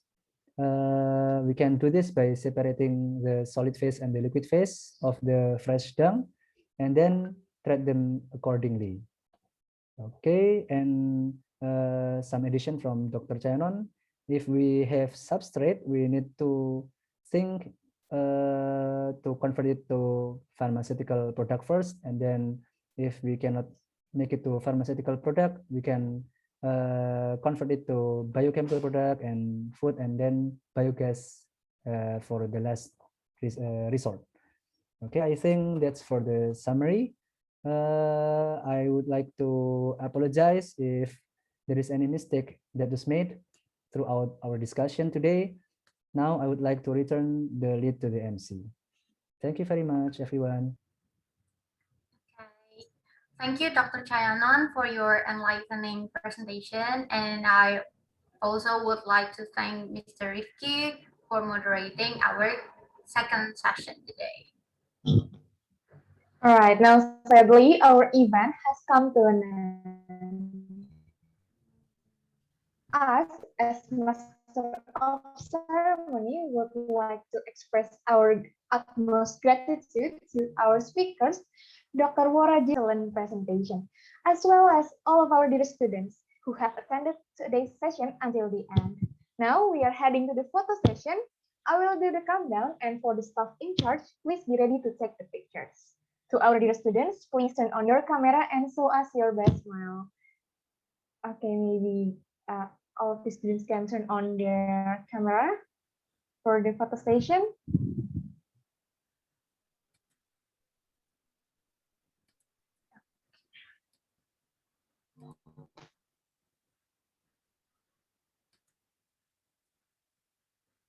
Like maybe we will wait for about a minute.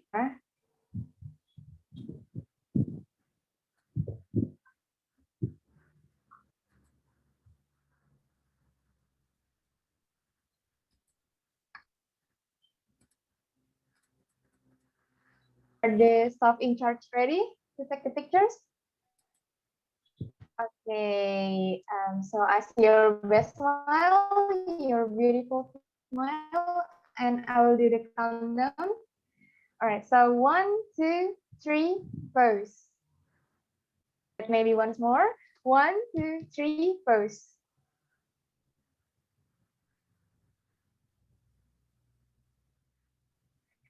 All right, thank you so much, everyone.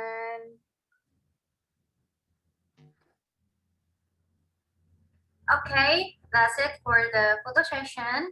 Once again, thank you to all the students that have participated for today's class until the end. The next class for WAFER summer course will be on Tuesday, 27th July 2021, and we will talk about renewable energy.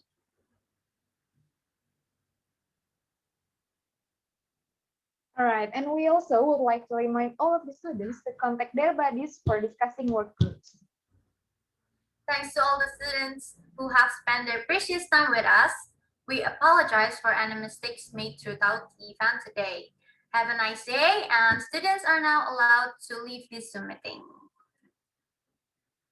Bye-bye.